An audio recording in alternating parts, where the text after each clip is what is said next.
غزل غریبی برای مردمی دور از وطن. ای سرش میخونم برادرو دوامش گوش کنید.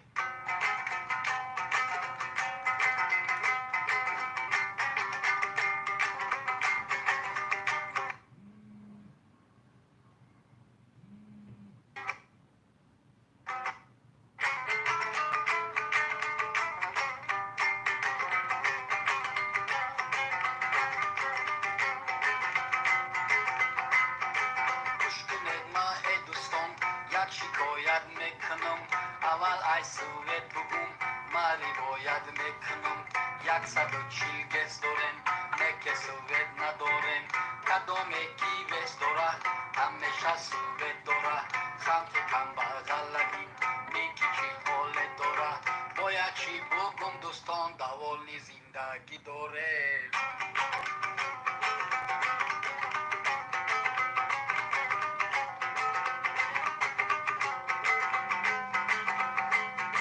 در بازار آرد قیمت شید 140 سامان شید امسال 20 سال کشید در مسکو کار نشید خدا را شکر گویم حالمان عیبی بد نشید ای دوستانی غریبم در روی این زمینم ای خدای نازنین بیا حالی ما را بین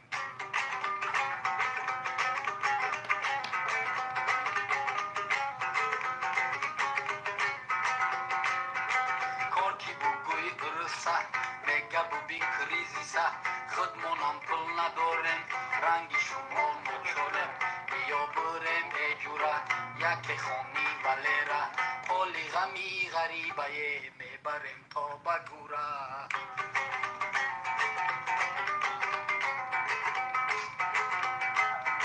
شما هم فکر کنید یگان کارم بکنید در ملک تاجیکستان یگان بهبودی کنید بچه هایم بزنان دخترها هم به شما در این ملکی غریبی در یگان جا کار نمان ای دوستانی غریبم در روی این زمینم ای خدای نازنین بیا حالی ما را بین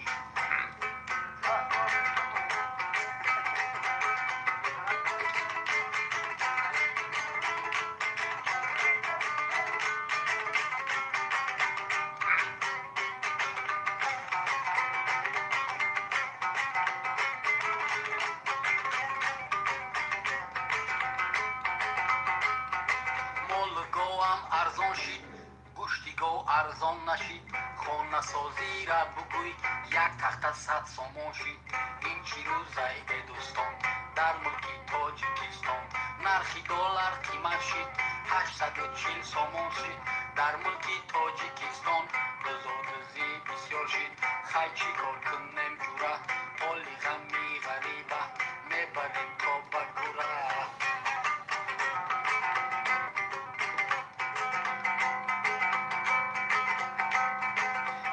مصلحت کنیم حال ما بد نکنیم ما و تو و جوره جان قشر زیره سر کنیم سر کردیم قشر زیره برای اکای نادیره 10,000 تا قشر ریختیم خاک و قلوق کوفتیم بر تو میگم ای جوره ای همه من تو پیشی این قصه را نوشته سفر بگی کوی بشی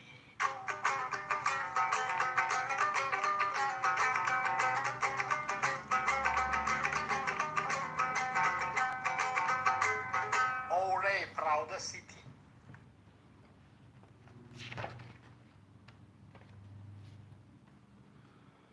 خب سلامت خیلی برادران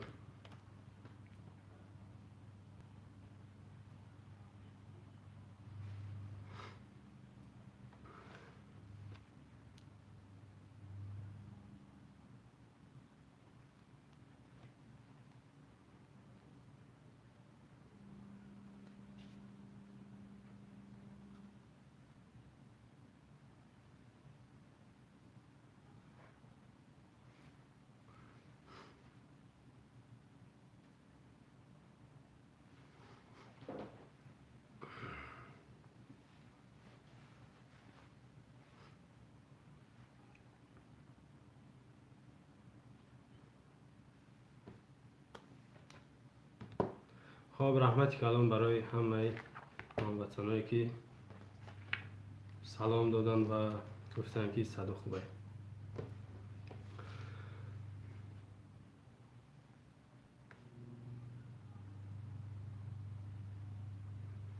سلام علیکم و رحمت الله و برکاته دوستان و هموطنان گرامی. پیش از همه خداوند قادر یکتای خوب همتا را شکرانه میگم برای تمام نعمت‌های خوب و رایگانش. اما بعد از درگاه خداوندم برای شما بینندگان عزیز، هموطنان و دوستان عزیزم دعا میکنم که خداوندم در زندگیتان خیر، برکت و به قله‌های بلندی زندگیتان برسانتان و در هفت صحبتم خداوندم به زبان بنده سخنهای بیاره که هم برای شما هم برای ما یک فایده و تاثیر داشته باشه. ما هفته گذشته صحبت داشتیم با شما هموطنان گرامی اویدی مسئولیت گفتیم. در قریب 2 ساعت دربارش صحبت کردیم. یک بعضی هموطنان را زنگاشون رو قبول کردیم، صحبت کردیم با اونا و در اون موضوع گذشته چند مسائل داغی سال گذشته و اولی سال برای شما گوش زد کردیم یا که گفتیم و در این باره هم زیاد هموطنان ما در شبکه ها هم گفتن و گفتستن. از آن جمله قضیه دختری تنفروش یا که شب یکم شب میفروشه، شب دیگه سوم دیگر رو شب پول میته. درباره او گپ زدیم. من خاطر رسون کنم سخنهای پیش از زیرا که هر یک تایی سخنهایی که ما در هفته گذشته گفتیم از طرف حکومت جواب آمد. برای ما تنها نه، این معنی را نداره که ما در جواب دادن. هر یک نفری که یک صدا کرد نویش، یک اعتراض کرد در رسانه ها، در نظر دارم حکومت برای همه اینا جواب روان کرد یا که جواب داد. از آن جمله دختری شب یکم میفروخته، شب دیگه‌مش در رسانه ها شما شاید خوانده باشین زیادت. این دختری تاجیکستانی بوده است، بله، از شهر دوشنبه 23 ساله بوده است، اما نامش به صورتش موافقت نمیکرده است، یعنی با تحلیل یا که با سنجش رسانه هایی که نشر کردن خبره و غیر از این با یک دختر دیگر در اچرد مونده خچه. اما گذشته گفتیم که وقتی یک دختر یک کار کرد دیگرش میبینه تقلید میکنه، یاد میگیره. همین کاری بعد هم باشه خوب هم باشه. همین آدم هم خیلی در این دنیا هر یک نفر به خودش یک شخصی داره که با او تقلید بکنه، یک گپه یا که کار یکون عملی دیگره. خلاصه همین سنجش های رسانه های تاجیکی خبر دادن که این دختری که نام نسبی خچه نگفته، یعنی نام نسب مونده، در اونجا با صورتش موافقت نمیکرده است، یعنی تحلیل کردن گفتن اما از تاجیکستان بوده است و بغیر از او یک دختر دیگر خچه در کاندیدات یا که همو تنفروشی نامش مونده. خیلی در گذشته گفتیم که این کار همش سرچشمش ای رحمانوف میگیره. برادرایی که زنگ میزنه یک کمی صحبت کنیم، ان شاء الله زنگتون رو قبول میکنم. در این باره گپ زدیم که سرچشمش رحمانوفه. شب یکم شب میفروشه، شب دیگه شب سوم شب میفروشه، شب صدم شب میفروشه. اینجا رحمانوف گناهگاره، زیرا برنامه نداره، هدفش مردم رو گمراه کردن. و مسئله دیگه که صحبت کردیم درباره دختر 12 ساله‌ای که در شهر حصار تجاوز شد از جانب یک مرد 45 ساله و خشش به دست.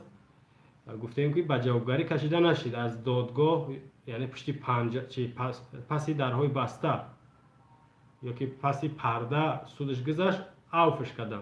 او را هم حتی گفتن که این را به همون استاتیای حرکت شهوانی، یعنی 5 سال باید زندانش میکردن. این را با او استاتیای چی نه، تجاوز به ناموس دختر نابالغ نه، با حرکت شهوانی یا که حرکت بداخلاقانه با او باید که 5 سال زندانش میکنن. اما ایتالار دادگاه در شهر حصار آزادش کردن. اما امروز خبر دادن حکومت رژیم که ایرا قبول نکردن پیشنهاد، شاید که با در آینده میبینیم که زندانش میکنن با یگان 10-20 سال یا یکی با میبخشنش، یا سر صدای ما و شما را نگاه میکنن که وقتی خاموشیم یا در حال میگن که تمام دیگه هیچ که گپ نمیزنه هم تا میروه. ما باور دارم که همین بدبخت تجاوزگر از همون محیب سعدالله ایکو یک تا خسر بچه رحمانوف 2015 تمام رسانه ها در میچرخید میگفت که زنده باشم نامرد باشم که نامرد باشم زنده باشم میگفت که نوار هم پیدا شد که یک زنک خودش نوارش شما شاید زیاد دیده باشین گفت که دختری مرا می اومد از خانه می برد دختری 15 ساله را او هم 45 ساله بود او هم 45 ساله هم 45 همون چی کردگیه تقلید کردگیه یا یاد گرفتگیه خب این رحمانوف نیسته فرقش همون قضیه که اسدالله زاده نیسته شاید این بشینه نه که ما طرف داریم که بشینه این خیلی حرامی باید که در آزادی نباشه این هم جوابش رژیم داد که ما این را میبینیم رسانده شما دیدین یا یکی شاید خونده باشین موضوع دیگرش اودینه محمورات معاون رئیس حزب سوسیال دموکراتی بود گفتیم در ماه اکتبر آخرش بود فکر میکنم دستگیر شد از جانب رژیم از جانب حکومت رحمانوف و تا حاضر معلوم نیست که او زندان میشود یا یکی جوابش میتن خب گفتیم سبب شکی یگان گناه نداشت فقط یک گپ گفته بود که وقتی بچه مرا دزدیدین آوردین مجبور لط و کوبش کردین برای ابلهه اما وقتی که بچه من خدمت میروه ما برای این گپش هیچ گپی جنایت نیست گپی بیزیب هم نیست رحمانوف اونقدر بلند مرتبه نیست که هیچ که او را حق نداشته باشه گپ زنه هر یک تا شما حق دارین که هر چیزی که میخواین بگینش گپای پست گپای بیزیب خب در مسئله این اودینه محمورات در شبکه فیسبوک همون نامردی گفتم از جانب رژیم همون کورو سر شد یک دختر شاید دخترش باشه شاید دختری همین مرد همین اودینه محمورات باشه در شبکه ها میچرخونه که این دختر تنفروش شد صدها نفر فریب میکنه دیگر برای پشتی او صفحه فیسبوکی نامعلوم مرد یا زنه کسی نباشه باید خواری خچمتری اعلام کنه که در روز خواری ما 10 نفر فریب میکنه که 100 نفر خفه نمیکنه جواب میده در ساعت باید که ما خواری خودش همون نفر بکنه این رژیم یا که این حکومت نمو پسی پرده یک نفری که چهرهشون معلوم نیست اونها همش همین من میگم یتیم فای رحیم زاده امام علی زیرا که هر گپی سخت هر کاری بدی که اون میکنن بدون که رحمانوف همون چیزا میخواه اگر نخواه او را نمیمونه او پول میگیرن و همین خاطر هر گپی بد یا که هر عملی سخت حتی بیوان اگر یگون نوار یا که یگون صورت میپرتن یا هیچ فکری آبرو یا که شرم حیا ایمان وطن نمیکنن و اخیرا مسئله که در موضوع گذشته گپش زدیم درباره مصفدی 87 ساله بابای دانا فامیلش یادم رفت خب در این باره خیلی گپ زدیم اما از جانب رژیم از جانب وکیده وزارت کارهای داخله بدیل خود که جواب اومد یک جواب خنداور یک جواب احمقانه خیلی خونده نشه شنیدین که گویا این مصفد 87 ساله که بیچاره شاید که رگشتن خوب نتونه شاید برای 87 ساله شما میدونه که در ما شما مصفدا یعنی که همون نفری که کلان سالن اونو تز ضعیف میشن تز مونده میشن اما مسجد بعضیش نمیتونه رفته یا که یک رای دورتر این گجو برسته وکیده گفت که این 5 میرفته با انصارالله گرفت دادو گرفت میکرده طرف فرخور میرفته با طالبان گپ میزده یک مصفد 87 ساله ما باوردم که همون مصفد همون فرخور دیدگی نیست اونم 87 ساله کو پرسینش یا که همون 5 دیدگی نیست غیر از این خداوند نگهش بداره اگر همین 5 سال بشینه از نگاه بنده خفه نشین مصفد در زندان به هلاکت میرسه به مرگ طبیعی غیر از او که شکنجهش بکنن یا که بکشنش زیرا 30 سالش کلانه زندان تاجیکستان هم میدونه که شرایط نداره اصلا زندان گفته یک جای بد میگن جای خوب نیست خونه خالی کسی نیست که برای بشینه به هر حال مصفد در اونجا وفات میکنه همین با مرگ طبیعیش او شرایط میدونه که مصفد یا کمپیرو زیاد برای او شرایطی در کوه که در داخل خونه همش معیوب باشه در زندان کار نیست هیچ چیزا نیست یعنی که از نگاه بنده مصفد کشتن رژیم مصفد کشت همین حکم قتل میگیم که همین حکم قتلش داد یا که با تعبیر دیگه حکم ابد میگیم که یک عمر زندانش کرد همین معنی را داره از زندان اگر زنده ببره 93 ما دیگه نمیتونیم غیبا نمیدونیم که زنده میبره که نه اما زیادتر گمانی بنده همین است که مصفد خدا نگهش بداره اما وفات میکنه. نگاه کنین میگم که لعنت کردن رحمانوف برای بنده بسیار گپی خوبه. این هم گپی عادیه برای من، گپی سخت نیست. برای بعضی شاید گپی بسیار وزمی باشه لعنت، اما لعنت کردن رحمانوف وزیراش در ایجاده چی میشه برای ما شما مناسب یا که بگین جایز میشه در همه حالت. زیرا رحم نمیکنه به اون سفید 87 ساله که ای پدر ای شریف چمکبود ای کلونه. شریف چمکبود هم میدونن که ایا پدر رحمانوف. خیلی در جای فکر کنه که یک وزیر پدرش باشه، همون میشینه یا که یک داماده رحمانوف پدرش باشه، بدون که با همون طالبان گفته شنید میکنن، بدون که با همون انصار الله گفته شنید میکنن. اگر امیرم بدونن زندان نمیشه. او خیلی مسافید گناه نداره، اما میدونه خداوند شهیدی را نصیبش بگردونه. خب این بود صحبت های از رفتی هفته گذشته که صحبت داشتیم و چند مثالی که هفته گذشته گفتیم یا که آوردیم ای حادثه‌های اخیر سال گذشته و امسال و جوابش گفتیم از طرف رژیم نمیخلی شید. یگان جوابی بگیم که مثبت نیومد، یگان گپ خوب از جانبی رژیم نشنیدیم. خب امروز میخواهم درباره سهمیه و گس های تاجیکستان یک کمی صحبت داشته باشم با شما هموطنان گرامی.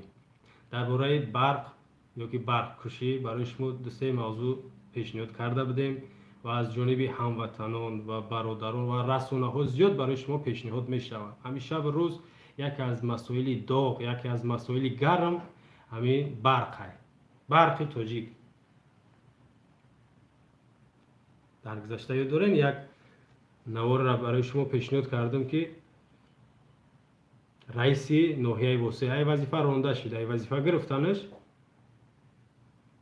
رسما در جلسه میگه که هر نفری که به حج میرین اول ای پول آب قرضدار اگر نباشین، قرضدار باشین بیارین قرض بتین، پول برق بتین، بعد حج برین که حج قبول شود. با حتی میگه که این نفری که توی میکنین زن میگیره پیش ایو میگه بیارین سومی آب سومی برق بتین که نمیدون تولد کرده نمیتونین یا که خوشبخت نمیشوین بدبخت میشوین. این یک نفره که رئیسی ناحیه اینجا باید اقلا این گپ خطا است. این گپ باید رئیس ناحیه واسه میگفت. رئیس ناحیه واسه اوید با برق، رئیس شبکه برق در ناحیه واسه باید میگفت. رئیس ناحیه واسه هم کمودی را مونده اومده این نفرتش همو خودشیرین کنی بود برای رحمانوف بود که هر نفری یاد دارین که در 5 سال اخیر هر نفری که زیدی اسلام گپ زنه او رحمانوف را خشم میبینه. اینکه رونده میشه بسیار در فرصتی کوتاه رونده میشه. بسیار خوبه یعنی کارش رحمانوف. و امروز هم یک برادر نوشت گفت را برای شما بخونم هموطنان گوش داد که در ناحیه مومن آباد هم رئیس شبکه برق ناحیه مومن آباد هم از مردم مجبوران به زوری از 700 تا 2000 سومان جمع میکرده است. او گذشته در ما گفتم که وقتی که خانه شما میان یا که شما از کارت کرده یعنی میرین برق سومش سپردنی یعنی میگن قرضدار نباشیم، شما در چی پیشنهاد میکنن؟ میگن که شما 700 سومان قرضدارین. میگن آخه ما اینا کویتانسا 100 سومانای نمیگه تو 700 قرضدار میگه. اینا کامپیوتر میگه تا کامپیوتر نشون میده گویا که کامپیوتر دکزاته یا که یک چیزی ریالی حقیقیه که خودش مینویسه اون کامپیوتر ده اوکیش میکنه و دلیل بشه و دلیل هیچ نیست. اینا اونجا ایت 700 میگیره اون اونجا 500ش مینویسه که نمیدونم 500 گرفتیم. بعضیش حتی اون 700 نمینویسه هم 100ش مینویسه سومی که در تا اومگه واقعا اون رو مینویسه دیگه شکر میکنه. شما را فریب میکنن. گفتم بدون پیشکی او را باید باور نکنین. او با یک بهونه دیگر هم میوان میگن که همون سومی سویدگیرک همون برقچینک شما را فریب میکرده کویتانسای بیزب میدوده یا که خطا میگه فرشی میدوده ساخته میدوده. میگه وای وظیفه رفت تیست از علیش میکنن امیره به خاطر چی؟ به خاطر انمی راههای پول کار کردنشون. در اینجا مردم گناهگار نیست، مردم گناهگار میکنن. یا بگذار پول برقچینک فریب کرد، بگذار فریب کرد، بگذار رئیس شهر فریب کرد، بگذار رئیس شبکه برق فریب کرد، در اینجا رژیم گناهگاره. برای کی تعیین میکنه اون پول برقچینک؟ کدام محله تعیین کردگی؟ شما بگین کدام محله؟ یا که رئیس ناحیه، رئیس شهر، رئیس محله، رئیس شبکه برق مردم تعیین نمیکنه چی گناهی که میکنن؟ باید که رژیم برعکس، باید رژیم بیاد در پیش ما بزانو بزنه بخشش پرسه. به خاطر چی؟ به خاطری که او در شما خیانت کرد، شما را گناهکار میبرن، زمین میفروشن، تو میگن که رئیس ناحیه غیر قانونی فروخت، میگن اونا محبس رفت یا که گرخت دیگه دولت رفت یا که ای وظیفه اوضاع چی میگه یا رئیس نوای بسیار سختگیره میگن. شما را گناهکار زبان کوتاه و بیچاره حساب میکنن. این امروز در گذشته را تاکید کرده بودیم، خاطررسان کرده بودیم که پارلمان یا که همو روبوتکا کوکلچوها با مردم سخنرانی میکنن یا که ملاقات میکنن.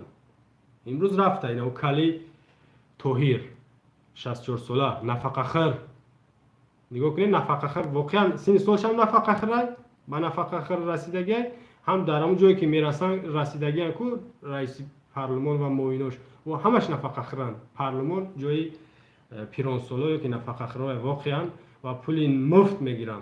رفته با هم دهه هاش یا که هم محله هاش که در ناحیه رشت صحبت کرده و در دو ناحیه دیگه هم سخنرانی کرده و وعده شون داده. چی وعده شون داده او را نامعلوم و گفته است ما این پیام‌های شما را، مراجعات و درخواست‌های شما را به بالاها میرسونیم و بررسی میکنیم. و نگاه کنید چیکار کرده. پیام رحمانوف رسونده به او ناحیه رشت، نورآباد، سنگریز، چند ناحیه دیگه دارند. با اونجا رسونده گفته که برق صرفه و سرشته‌کارانه استفاده بریم. یعنی که اکونوم میگیم که برق اکونوم کرده استفاده بریم. هم گپی رحمانوف. همین رحمانوف یک گپ میگه بعد یه تقلید میکنن، پیروی میکنن. اگر نگاه کنیم در خونه همین رحمانوف وزیرو، شاید همین خونه همین کی دم است، همین کلی توهیر ده لوستر میگیم. لوستر هیچ وقت یک لامپک نداره. لوستر یک لامپک نداره، کم از کم 10 تا داره. اگر کارخانه باشه که زلای کلام باشه که 100 تا 200 تا لامپا داره و یگان تاش کم مصرف نیستن، یگان تا کم مصرف نیسته، ولتش کلام داره. انا مردم ما شما را فریب دارن که شما برق کم استفاده برین، اما کای مونده که میگن که هیچ استفاده نبرین، اما خیلی تماشاش کنین، اما لامپاتون ها دیگه یگان پیچکا میگیم که پلتای یور یگان تاش استفاده نبرین. خانه ها دم ایشم خاطررسان کنم که در خانه ها هم بیچاره بعضیش واقعا خنک سرده دیگه نمیشن که پول برق نمیتونن دو سه پیچکا بزنن، دو سه پلتا بزنن، اینا دیگه نمیشن، کم بغلن. مردم ما شما بوی نیست با سوما همیا میتونن پول برق. مردم امروز متهم دارن، امروز مردم هم مینت دارن، متهم دارن که شما پول برق نمیتونین، میگن ناشکری میکنید. برای من میگم ما نمیتونیم شما رو با برق تامین کنیم. بعد او برق تاجیک بهونه میاره که آب نورک هم شده و یا تدیگهش میگه که هوا سرده، هوا خنک اگه همو ترانسفورماتر میگیم یا که همو ناقلای برقی یخ کردگیان، یعنی که در حالتی صدمه قرار دادگیان برق نمیشود. و گفته بودیم در گذشته که شبکه برق ای مردم عذر پرسید روزی 10 دکبر، رسما عذر پرسید و گفت که تمام دیگه از 10 دکبر شما با برق تامین هیچ محدودیت وجود نداره. ما گفتم که یارو باور نکنید دروغ میگن. یک هفته نگذشت، شاید یک هفته گذشت، با رسما اعلام کردن که تنها در بیناهای بلندوشونه برق نمیبره، دیگر در دهها از ساعت 23 شب تا 6 سحر برق خاموش کرده می شود. اینا با کدام حالت شون گفتن؟ با کدام رو چهره میگیم که با کدام چهره شون همین گپ گفتن؟ یه هفته پیش بخشش پرسیدم و غیر از این همین روز ما صحبت داشتم. یک هموطن من گفت که شبو میکشن در بیناهای بلندشانه در دوشنبه گفتن که شبو میکشن، برق شبو میکشن، خاموش میکنن. غیر از این گفته که در کارخانه ها، در یک کارخانه کار میکرده، برق خاموش میکنن در کارخانه های دولتی. حتی گفت که در بیمارخانه ها هر روزی 2 ساعت 3 ساعت برق خاموش میکنن. خب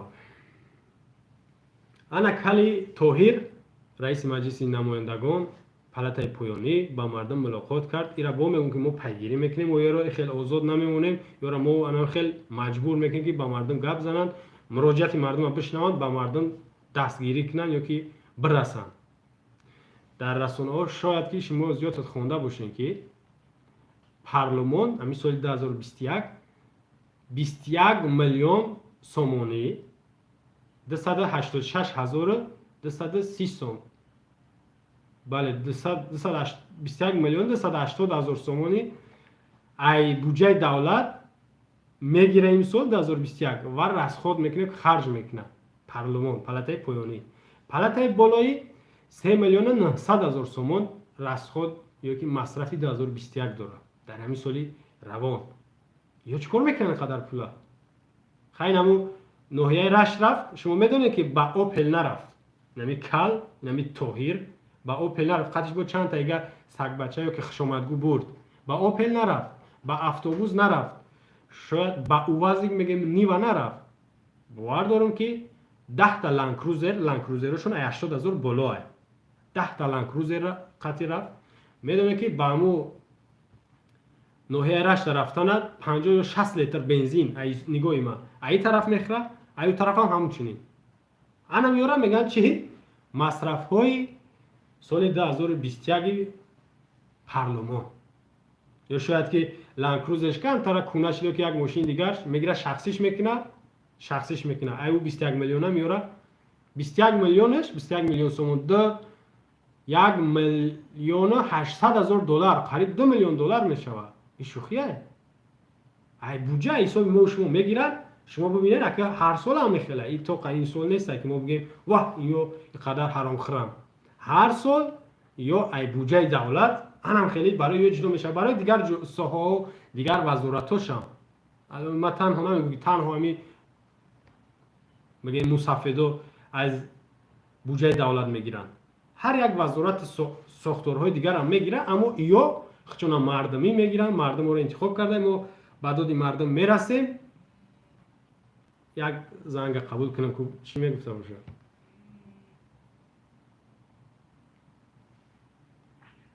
سلام علیکم. سلام علیکم. و علیکم سلام برادر. و علیکم سلام. برادر بفرمایید در پخش مستقیمی.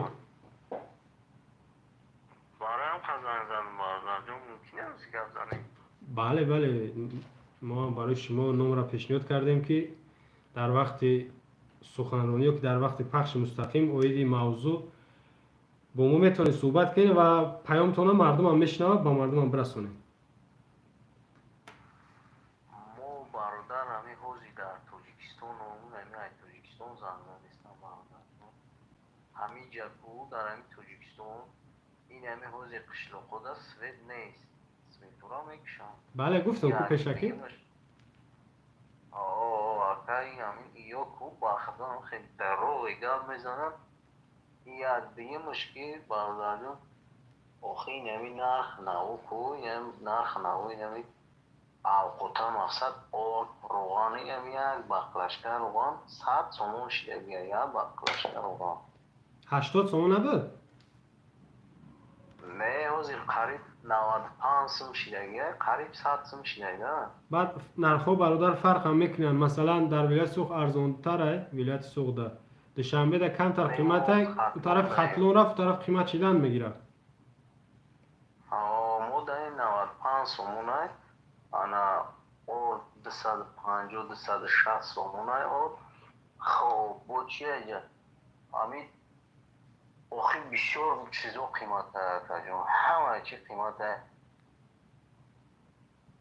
کخم از ازبکستان میواردن 22 سومون بود، روزی تاجیکستان در تاجیکستان استحصال میشه 36 سومون شد. ایران هم میواردن اون من کردن. توش مالی اینا باردار مالی اوش نکی اوخی باخدو ما حیرون مامی حکمت جورا نگومید ما نمیدونم این حکمت نیست این حکمت دوی نیست ایرا رژیم میگن، ایرا حکومت نمیگن، این رژیما یا او گذشته را گفتم کو یا فکر میکنن که همین مسئولیت نمیفهمن این وظیفه را، یا فکر میکنن که ما باید که نمیجا 5 سالیم یا که نمی وظیفه دهیم باید بدزدیم، باید که جمع کنیم، اگر یا ای منصب رفتنی باشم کو یا که بدونن که مردم را چپا میکنن یا سون جمع نمیکنن یا سوما برای چی جمع میکنن؟ باردار ما به خاطر سوم جمع میکنن میدونن که یا را هیچ که نمیمونه خیلی یک عمر در منصب استن یا برای هم قسم جمع میکنن میدونن که هر روزشون بسیار روزی بده. سامیه گفتن جمع کردن باردار جون 4-5 تا گیس چند جوهی کردن من نمیدونم این گیسو کجور است اول یعنی همین موضوع سهمیه دمیم اساس سخنرانی امروز انشالله درباره همین سهمیه و نیروگاه برای دای برای میر.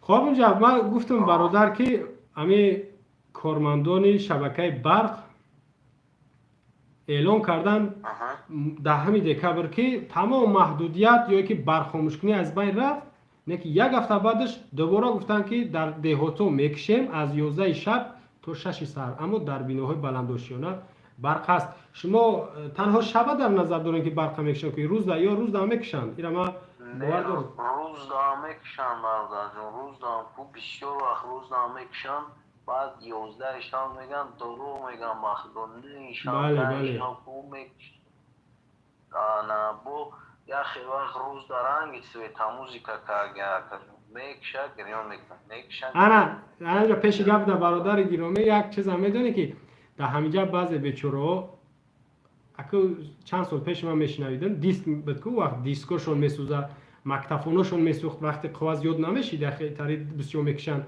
گفته خود سویت موزیکا تلفنشون میسوخت یا که تلویزورشون خیلی تیفالی تا چیزای برقیشون کو یک طرف یورا کی جوابش میداد؟ هیچ کم نمیپرسن.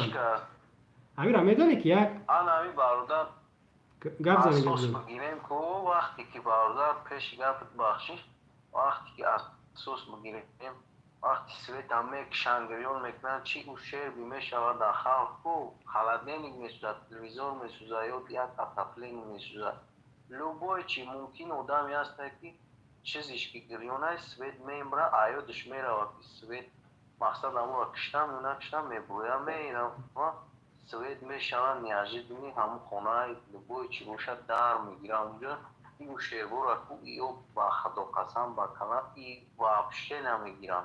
بله یورا به نظر نمیگیرن همیجا یو میدونی یک جنایت چون چیه یک جنایتی از صدها جنایت چون همی برخ یک نفر خاموش میکنه یا یک محله یک نوحه یک رایون یا باید پیشکی آگاه کنن در حتی یک روز پیش بگن که ما فردا یمی ساعت به این ساعت کشتنشان وقت بگه گریون کردن ایکو روشن کردنشان وقت بگه که ایمی ساعت به ایمی ساعت ما برق شما را خاموش میکنیم سببشان بگن که ریموند رفته است تعمیر یا که چی گپی است باید بگن در خونه شیشتگی نو پرسیده میبینیم برق خاموش شد مردم آموخته شده دیگه میدونه که برق خاموش میکنه بچه همون مامای ما خدا جایش در جنت باشه بچه سویت کشه بکشه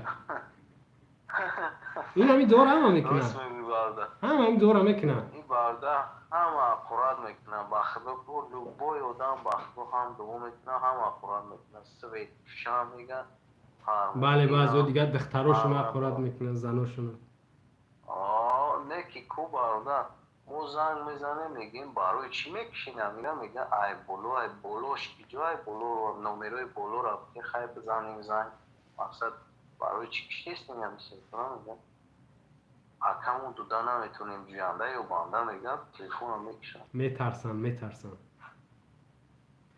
ما یک پیغام دیگه کجون ممکنه گردم بله بفرما همین اگرونیسمان که ویست توجیکستان مقصد ای حسن ویست خلق توجیکستان مقصد قرضو شده که مقصد پولی همون مردم بود یکون شبانه نگردیم این هیچ نه ایمو قرضونان میریم با خودمون میگیم که پول ما رو بتیم، میگه که در جوش اینم کانسانی را بگیم کانسانی 10 سال کار کرده زور برا 500 تومان میره، میگه که 5000 تومان یا 4000 تومان حسابش کنیم میگه بگیریمش. شما در میفشخ چون نو میگیرن، چون نو میگیرن. یا اینکه اگه یک خولین کهنه 3 با 5 بود، یک خولین کهنه را با نام الله میگه 7000 تومان بگیریمش. یک بچه بگید ما چون نکنیم دست همون بزنیم او دا پول در کنه، پول را نمیتونم یک سال زیاد میشم و افشه کپی دودگی نیستم. 100 سن گفتم میتونیم 500 سنی گجی میتونیم گفتم و افشه نبودن ایش دکله ایش میزنه ایش دکله رنگی نمی چه خیلی که میمون بازی گفتی مردم ما میمون بازی یگون بودک میمیش دکله ایش میزنه کوینه هری میمون بازی میکنم میگردم همون خیلی مردم افریب میکنن، یعنی مردم مسخره میکنن. نکی ما باور دارم که با خشم غضب مردم گرفتار میشوند. رئیس بانک یعنی اگرونیس بانک یک فیلالش رفتیم خیلی پولا تیفتیم سوسه خیلی گفت گرفت با زوری که زدنی بود که خیلی زدیمش با اوجا خوبش کردین؟ بچه های ششم عدل ده کیب ده که اوجا با اومدن شما حق ندارین سوسه زدن ده مفتی حقا قرض دو رای میدون این قصولش دیگه قرض دو رای پولی مورا نمیسته چی نمیزن این مردک خیستای دایی کرسلوش ده برای چیشتای دایی کرسلو برای فریب کردن مردم، جیب شفر کردن و فریب کردن مردم. اکجون این همی که ما یا سکرت چه فهمیدیم اون همی لوگوی چیز اکو این هم 4-5 هزار تومان مقصد در ما میفروشه کن همون را میگیرن در اوجا فرمید میکنن 5000 بفروشه میگیرن فرمید میکنن 2000-3000 در جلو. بله اینو همش همون ای رحمانوف چی میگیرن؟ تعلیم میگیرن. کنش نه اینا نه که این شب که در نوم الله جونم این برادران همه بخیزم با نوم خدا قسم که این او قشنه مونده. بله این نگاه کنین به دوری مردم ها خیلی فرق میکنه 5 سال پیش. مردم ها دیدید چه خیلی انا این برادر این همو برادر در توجیکستان بخدا کو این هم در توجیکستان موج اینترنتتون کم ضعیفه. خیلی الو اینترنتتون کم ضعیفه با وی پی ان درو مگین؟ نه اکجون اینترنت یا بیش نیستیم کرده پای برای که اینجا خیلی نمراتون همه تو چیه؟ همه کمپانی شما چی کردگیه؟ محدود کردگیه شبکه فیسبوک ها. امروز یک زنگ زد همی گفت گفته بود در این تاجیکستان شبکه فیسبوک، اینستاگرام و یک دیگهش چی بود؟ سه شرکت یا سه سایت مسدود یا که محدود کردگیه میگه چیرز وی پی این میدرویم نمیشه آدر اومده مستقیم میگه همین کمپانی شما راست میگه این همی که مستقیم میشه این همی ای طرفش بکنو کدام روزی که میشه ای طرف این شما این حتی محمد اقبال ای برو ای و ای هم میشه هم تو دکو همین اینترنت های مردم کن در همین توجیکستان سلابی میشه با غیر از این مگابایتاتون هم میدزدن غیر از این مگابایتاتون هم میدزدن مگابایت همون اکجون مو با خدو بیزور شدیم ای مگابایت خیره 20 تومان در 1000 مگابایت میخریم نمی هم میدرویم فرق رسخود میشه نمیدونم چه خیلی رسخود میشه هیچ تماشا نمیکنیم. خب برادر عزیز آخران صحبت اگه چی گفتنی باشه مرحمت و مردم صحبت کنیم انشاءالله که با در تماسیم. من با مردم گفتنیم برادران یعنی برادران همین مقصد دل گفته دوری که این همین ما در توجیکستان یعنی در خطنون برادران که دل گفته دور همینجا اجداد دوران همینجا نیکو دوران که هم خیلی کم ترک اسیچ کم میگن چی میگن همه خیلی شود همون بخیر. اسپیچ شیدک چند بار باشید کن؟ چند بار؟ او زنکوشی نه مردکام شید. نمیشه. ما خاطررسان میکنم برادر، خاطررسان میکنم. 17 ایولی سال 2020 در ولایت ختلون در شهر بختر یا که ناحیه خراسان ده مردم خراسان وقتی فریب کردن زمین چی آبخیزی اومد کو بالاشون سیل اومد نخستن راه را چخیل محکم کردن 6 نفر از زندان کردن تا از رو آزاد نکردن بدبخت و غیر از این در پامیر ما و شما بدخشان ما و شما هم جوانا خسته بودن یعنی پیچکان اما که انشالله مردم میخیزه برادر انشالله بخیزم آخه برادر میگردیم خیلی بخنو بیزوش نمایم بانو میالو کن بیزوش دیم خب نه شما بگیریم گرازدانی نه افغانستان کنیم خودمونا بدرویم یا یا نوزن بریم نه خب برادر عزیز ما در اخیره پیشنهاد میکنم خفه نشی همین عکس علیش کنی خوبتر میشه با فایده خطر عکس کی در چی دوری کو واتساپ خدا نگهبان انشالله با در تماسیم ما انشالله خوب آناتون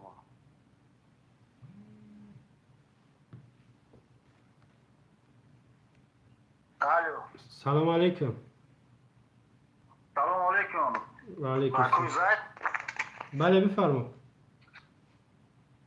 سلام علیکم یا بای دیگه و علیکم السلام بفرما برادر در پخش مستقیم گوش میکنیم خب موضوع برای چی مردم گفت فریب میکنن خیلی است مردم افریم میکنن جم مقصد از این سخن یا که کلمه درباره سهمیه برق ندادن مردم اکو در این بر چه تما موضوع ایدی برق سهمیه نیروگاه ها در گسا آها. مرحمت بفرما ما در اکرام نگاه کردم موضوع اول دیگر چی بود و موضوع رو حلش کردیم با فکرم یا بار دیگه موضوع رو تکرار کنیم خوش نیم موضوع درباره سهمیه درباره برق خاموش کنه برادر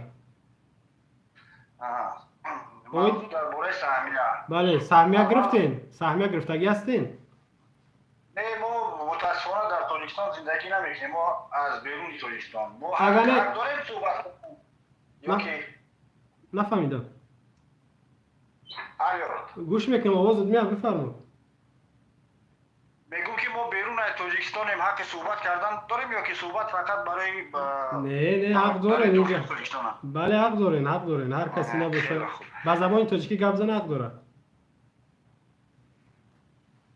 خیلی خوب فهمیدم درباره سهمیه ها اول درباره سهمیه صحبت میکنیم بله سهمیه هایی که از تمام کشورهای اروپا آسیا فرستاده شدن به تاجیکستان از همین 100% سهمیه ها شاید 5% یا که 3% از همین سهمیه ها به مردم رفته رسیده باشد اونم به خاطر چی؟ به خاطر تبلیغات حکومت یعنی رکلام کنن که این ما سهمیه آوردیم شما را دادیم یعنی مردم روزی از 3 تا 5% همین سهمیه هایی که اومدن رسیدن از 3 تا 5% به مردم داده شد بقیه سهمیه ها همش فروخته و بقیه به خودشون زده شدن من زیاد نمیخوام در این موضوع صحبت کنم به همه مردم معلوم است همین موضوع سهمیه ها بله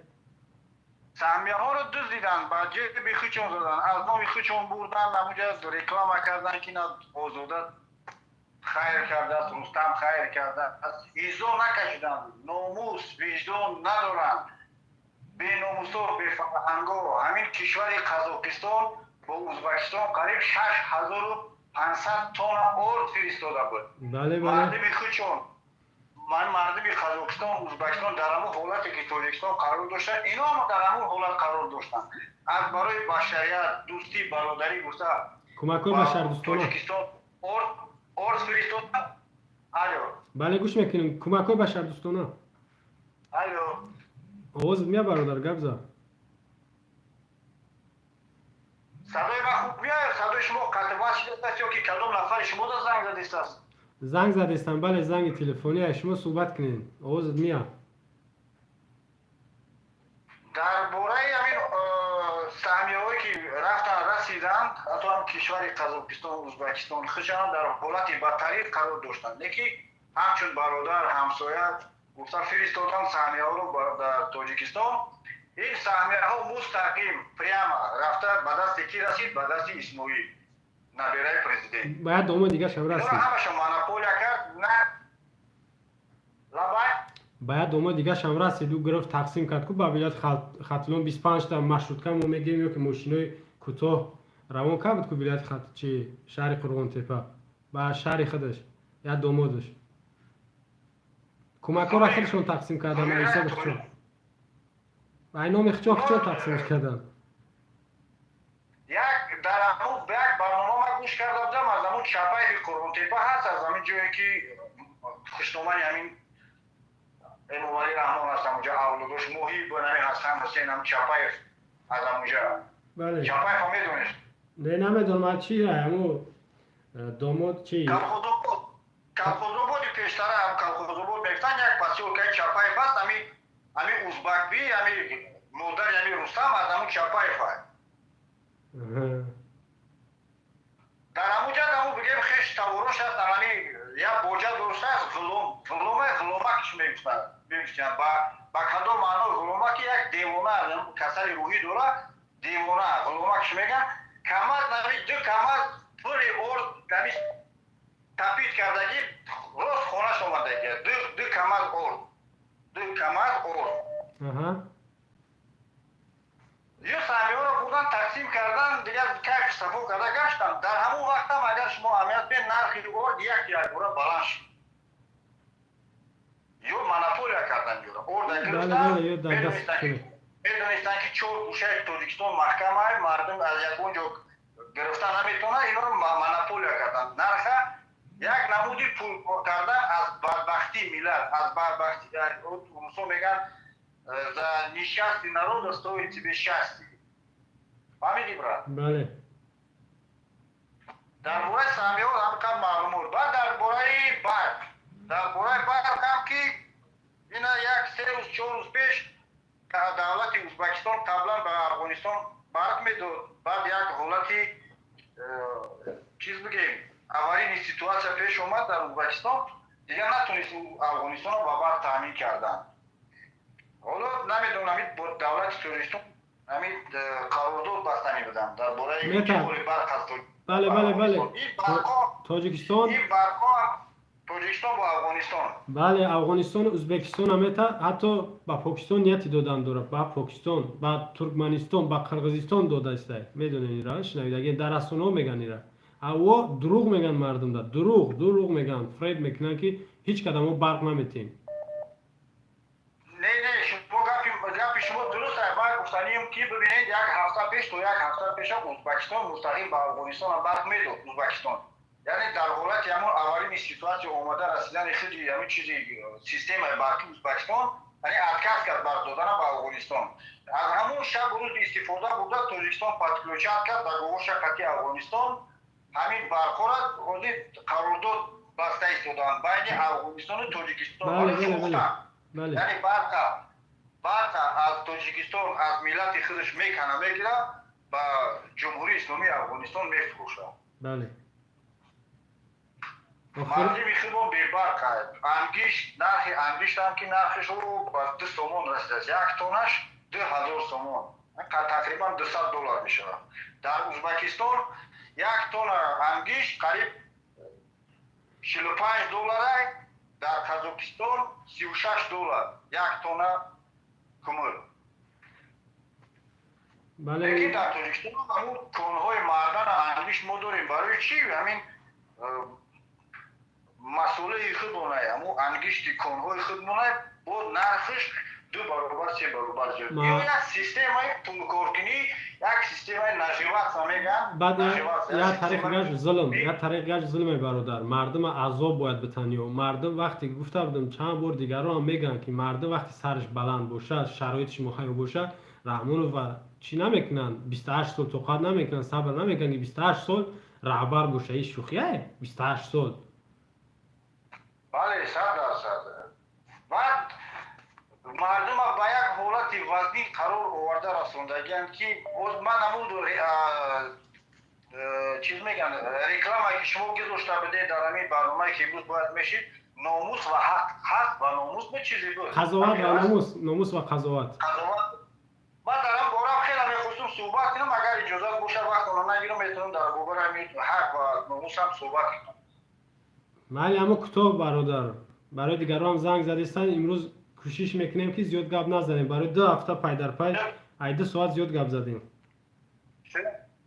مرحمت هزار رحمت برای نظر و اینوبت گرفتن تا سربلند و آباد و خانه آباد باشید و همه برادران مبارز بخیزین با پا بخیزین تا که 28 سال شده انسان عمری جوانی رفت 28 سال شد ما خط کردیم 6 ده همه چیز میگیم درست است ما میگیم بخیزین بیدار شدیم با سخن میگیم این یک پلوس های بخو نکی با پلوس هم باید با 2 پلوس کنیم بخیزین بعد همین نشان بدیم باید با خودمانه من همین برادرایی که خواهش میکنم در همین کامنتاری و حقورات چیز میرسه التماس حقورات نکنین وقتی که شما مخالف یک ظالم میرین شما باید خودتون یک آزاده باشید وقتی که شما مخالف ظالم میرین شما خودتون نشان بدین که شما رنگ همونا نیستین همین عبرت باور کنید بعد گوشتون بگیرید برادرایی که در همون کامنتاری مینویسین حقورات نکنید اگر ما همین حقوراتچی و جاهل چیز باشیم از همون امامالی ما یگان فرق نداره بله یک ادبیات مدنیت همین انقلاب باید طوری همین روشن فکری همین سویج قدیم و دل نیت پاک پیش بریم او وقت ما بتونیم مردم متقاعد بسازیم به طرف خودمون گردوندن شما در کامنتاری و حقورات فلان این یگان فایده نداره این جاهلیت آدم نشون میده برادر از شما خواهش میکنم انشالله که پیام رسید برادر سلامت باشی برادر غیر مالی خدا نگهبانتون خداحافظ خب خداحافظ خب یک برادر دیگه زنگ زدیسته ای را برداریم گفتنی زیاد تا خودم شخصا ما باید یک قریب اینا 20 دقیقه مون در سخنهای برادر رفت الیا سلام علیکم سلام علیکم و علیکم سلام و رحمت الله اوضاع من خوب رفته شما بله در پخش مستقیم خوب رفته است مرحمت یعنی که من چی گفتن یا همه وقتی که سر خدرات مانای رحمانوف در همه فقط یک رکلمان داشت یعنی که 3 ساحه را باید تاجیکستان استقلالیت چه به دست می‌آورد یعنی که ساحه کمیونیکاسیون یعنی که راه ساختن پیام اخیرش ده اوزقاواری پیام اخیرش ده وقتی که سوگند یاد کرد پرزیدنت اخیران با انتخاب شد 8 ساله برادر وعده فهمیدم همیورا چی کرده است یعنی که اوزقاواری یعنی که تاجیکستان اوزقای خودش یعنی که چی فهمونه سوار توی طبیعی ارد همین چیزا باید تامین میکرد و سیم ساحه یعنی که استقلالیت انرژتیکی بله بله ما نداره توزیع استقلالیت انرژتیکی بله سالی گذشته بود جو که 2 سال پیشتر بود حکومت یعنی که پرزیدنت گفت که اینجا اصلا بگیم سوید کشی افسانه می شود 2017 برادر پیش گپ ده 2017 اینا گفتی در یادم زد 2017 ماهی فوریه بود وقتی که عبیدالله فیض زد ای رئیسی شهر دوشنبه خارج کرد در جای بچه‌ش آورد در همینجا ده مردم فریب کرد گفت که تمام لیمیت برق ای بای رفت شما دیگه در شب خواب میبینید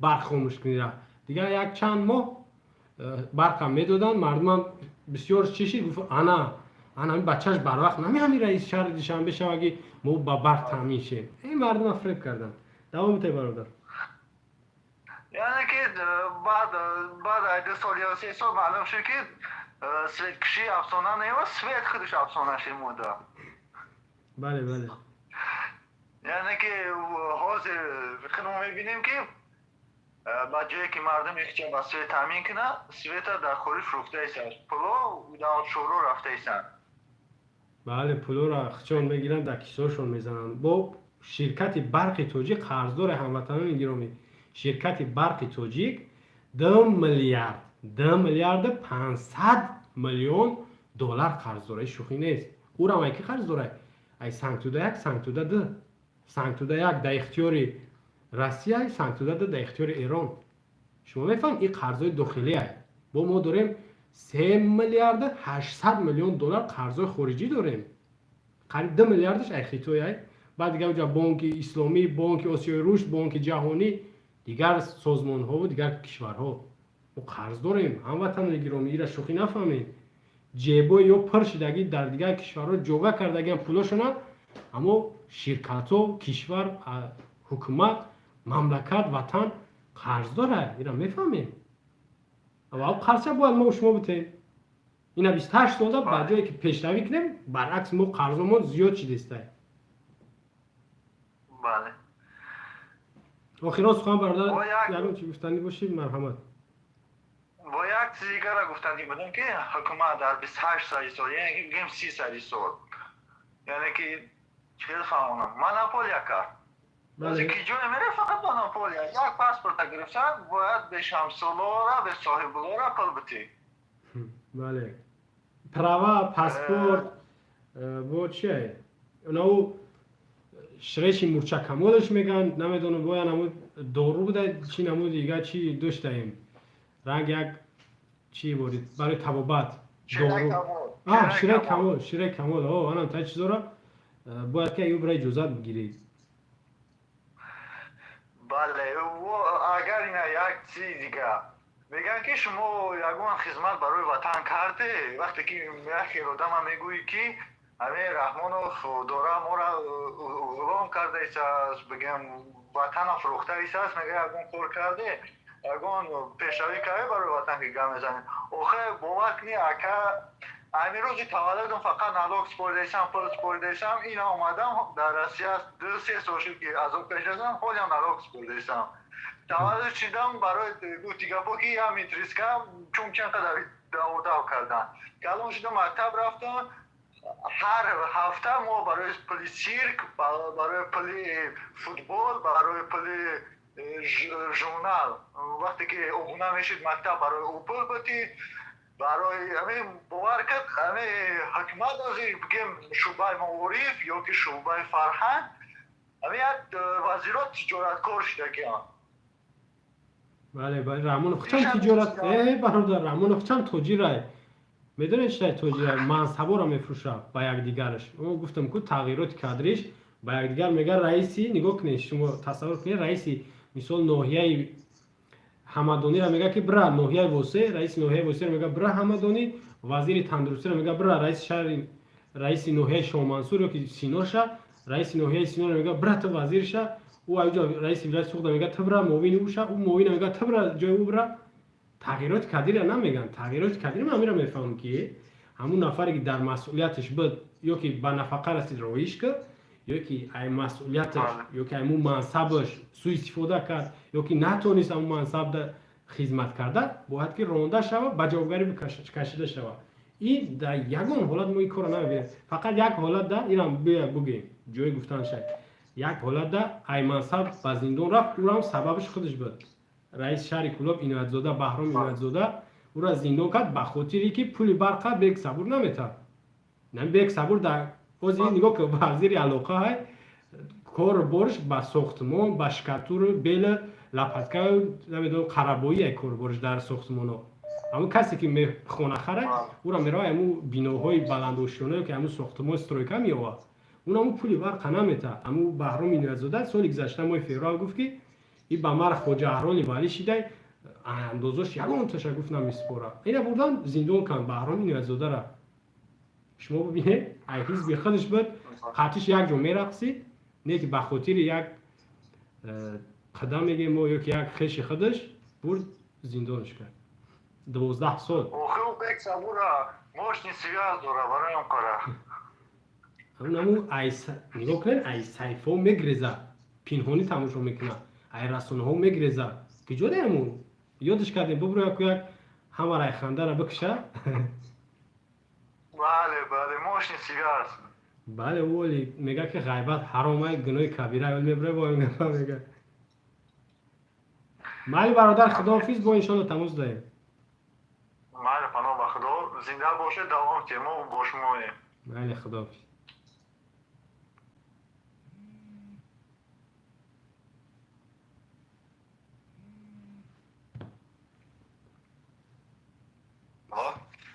سلام علیکم السلام علیکم و علیکم السلام بفرمایید برادر خوب شکرانه خدا خوبیم. تنجه ما شما پرسیم. در پخش مستقیم ها؟ بله در پخش مستقیم یگون سخن یگون پیام داشته باشین مردم در مرحمت ما در یگون پیشنهاد سوال باشین ما هم گوش میکنیم. بهترین اولی اینکه همین ریگلامنت تشکیل میکردید این بهترین کار میشد. یکم پیشنهاد بود رفتی مشورت. بعد دویم پیشنهاد همچون نه مخالف و همچون نه طرفدار رحمانو. من بسیار تحلیل ها میگذارم برای خودم همچون سیاستمدار. منم تحصیل میکنم، تحصیل ختم کردم چند دانشگاه. خدا در کدام طرفی برادر نفهمیدم. من همچون یک شهروند نه مخالفم نه طرفدار رحمانو. خیلی میشه بعد نه ایلا لازی نه اولا لازی. انا درست فکرتم. به حد سوال خوب دادید. من همچون یک شهروند تاجیکستان پیشنهاد میکنم برای شما، برای حکومت چقدر پیشنهاد کردید نگذارید. شاید که شما هم بگذارید. کو بیا مرحمت من نوشته استم بیا مرحمت. بهترین کار میکردن در حالتی که حاضر همین چند بار اومده تماشا میکنیم به تحلیل به انالیز یعنی به دلیل و به فکت سخن میکنیم ما. اگر بهترین میشد فکت کتی رقم کتی نوار کتی ثبتش کتی بس همجا برادر به هموطنی گرامی برادر عزیز به دیگران را کنه میدونم از ما را بگو. از ما اینا میگوی که ما صحبت میکنیم تو در نظر همه را داری. از ما را بگو که کدام سخنم دلیل نداره یا که هوایی دکزت ندارم. همین را بگو مرا. نه حاضر راست دیگه من وقت که یکم بار راست دیگه بگویم اگر برآمد شما دیدم که یکم بار در پخش مستقیم من برای که همه مخالفان همشون رو تماشا میکنم همین روز برآمد از شما یا خیلی مرا ندیدن او خیلی باشه نگو همه میگوی جای کلمه همه میدون یک اومافام یا که یک شهروند یا که یک هموطنی هست که همه میگوی شاید که خفه میشه. مرحمت ما از ما را بگو اینجا من نمیستم پیشنهادات هم یکم خطایی من را دیده باشی بگو. من یکم سوال چرا مردم رو فریب میکنید؟ چی خطایی داره؟ معنی همین چی؟ مضمونش چی؟ اینجا مضمونش کلان یکی در همه حالت مردم فریب میکنن اما موضوع ما اوید به سهمیه مردم فریب کردن و برای برق وعده دادن فریب کردن. در همین دوره از ما صحبت کردم جا زنگو زیاد شده دیگه صحبت ما پاوزا شده گیه ما ایره دوام میتونم مردم فریب کرده گیه. نه خدا شکر ما هم سهمیه خریدگی هستیم. انا بگو مرا چند سال خریدی؟ چند سال خریدگی؟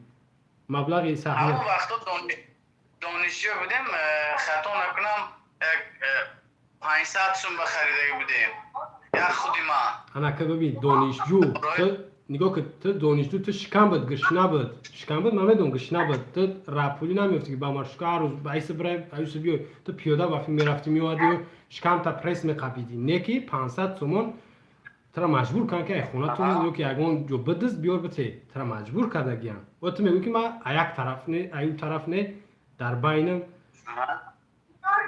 ترازوی میمونه. انمی منطقان گاب زده اگر یک فکر کنیم نظر کنیم مردم همین خیلی مجبور کردن که مردم یعنی مجبور کنی سیاسی این یک تحلیل بسیار چخور است. بله مردم صاحب اختیار یعنی لیکن اختیارانه اکثریت مردم رفتن خریدن همون چیزه به خاطر چی؟ فریب کردن مردم فریب.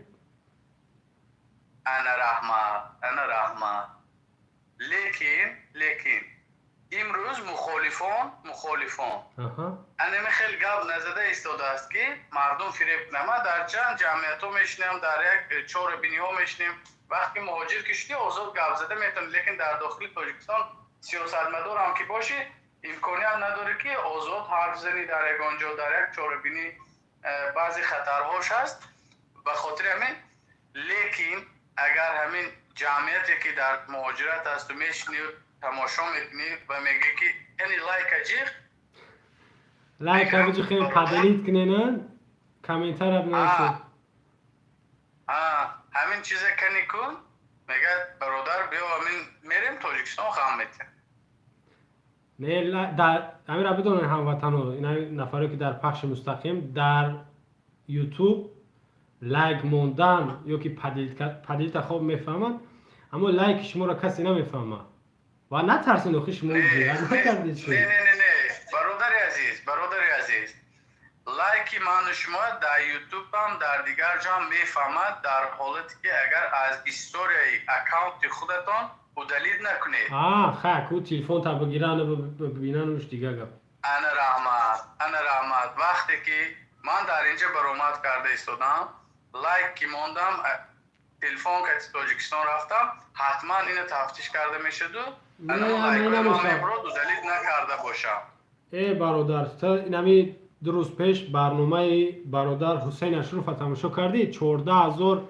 برنامه حق باطل 14000 در افیرش بود با چهره اشکار نمیدونم 100 نفر برآمد و آدم نیستن شهروند تاجیکستان بودن مناسبت دارید برنامه انما حق و باطل به چی مناسبت داره کی شما خودتون حق باطل برنامه حرکت سیاسی گروه 24 ما شهروند تاجیکستان شما اعضای گروه 24 بله منم یکی از اعضاهای حرکت سیاسی گروه 24 یعنی پیشنهاد به ما شما هم یکی از نماینده‌های گروه 24 هستید درست؟ پیشنهاد تا بگو میرسونم حق و باطل امروز یک آشکار بیانیه بین مردم تاجیکستان بود بله وای کرده است مردم غیرت شجاعت نشون دادن بیدار شود بیدار کنی مردم و برای آشکار شدن مردم بسیار کار بزرگ کرده است امروز لیکن همه گروه 24 من پیشنهاد میکردم که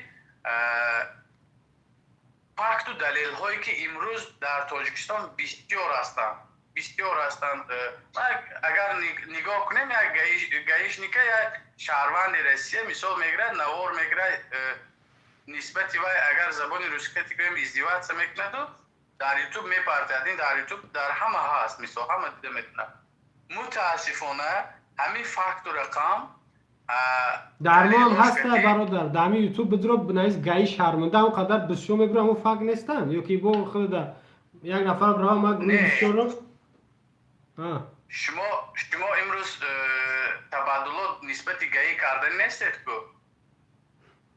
نه پیشنهاد خیلی تمیه که شما در کذات فکت دلیل نشون بتین یعنی که یک گایی یک کسا فریب که یا سومون شگرف شما کامیراش کنید بیایم بگه که ما گروه 24 می‌نیم یک گایی یا سومون نگرفت من این مثال آوردم به خاطری که یا شهروند خارجی برای خندیدن نسبت ملت تاجیک میتواند ایردو یک راهگذر و یگان اپوزیسیون نیست یگان نظارتچی نیست یا یگان نیتی همون کار نداشته حتی شاید لیکن و از دست و یک همین از کوچه مثال یک فکت و دلیل گرفته میتونه لیکن گروه بسیار امروز چند نفر شهروندای تاجیکستان دستگیری میکنن مثال به خودش ترجمه کردن نیت دارد و فکت و دلیلی که امروزه ساختار دولتداری تاجیکستان کردی فکت و دلیل نشان نمیتد انا میگوید حاضر به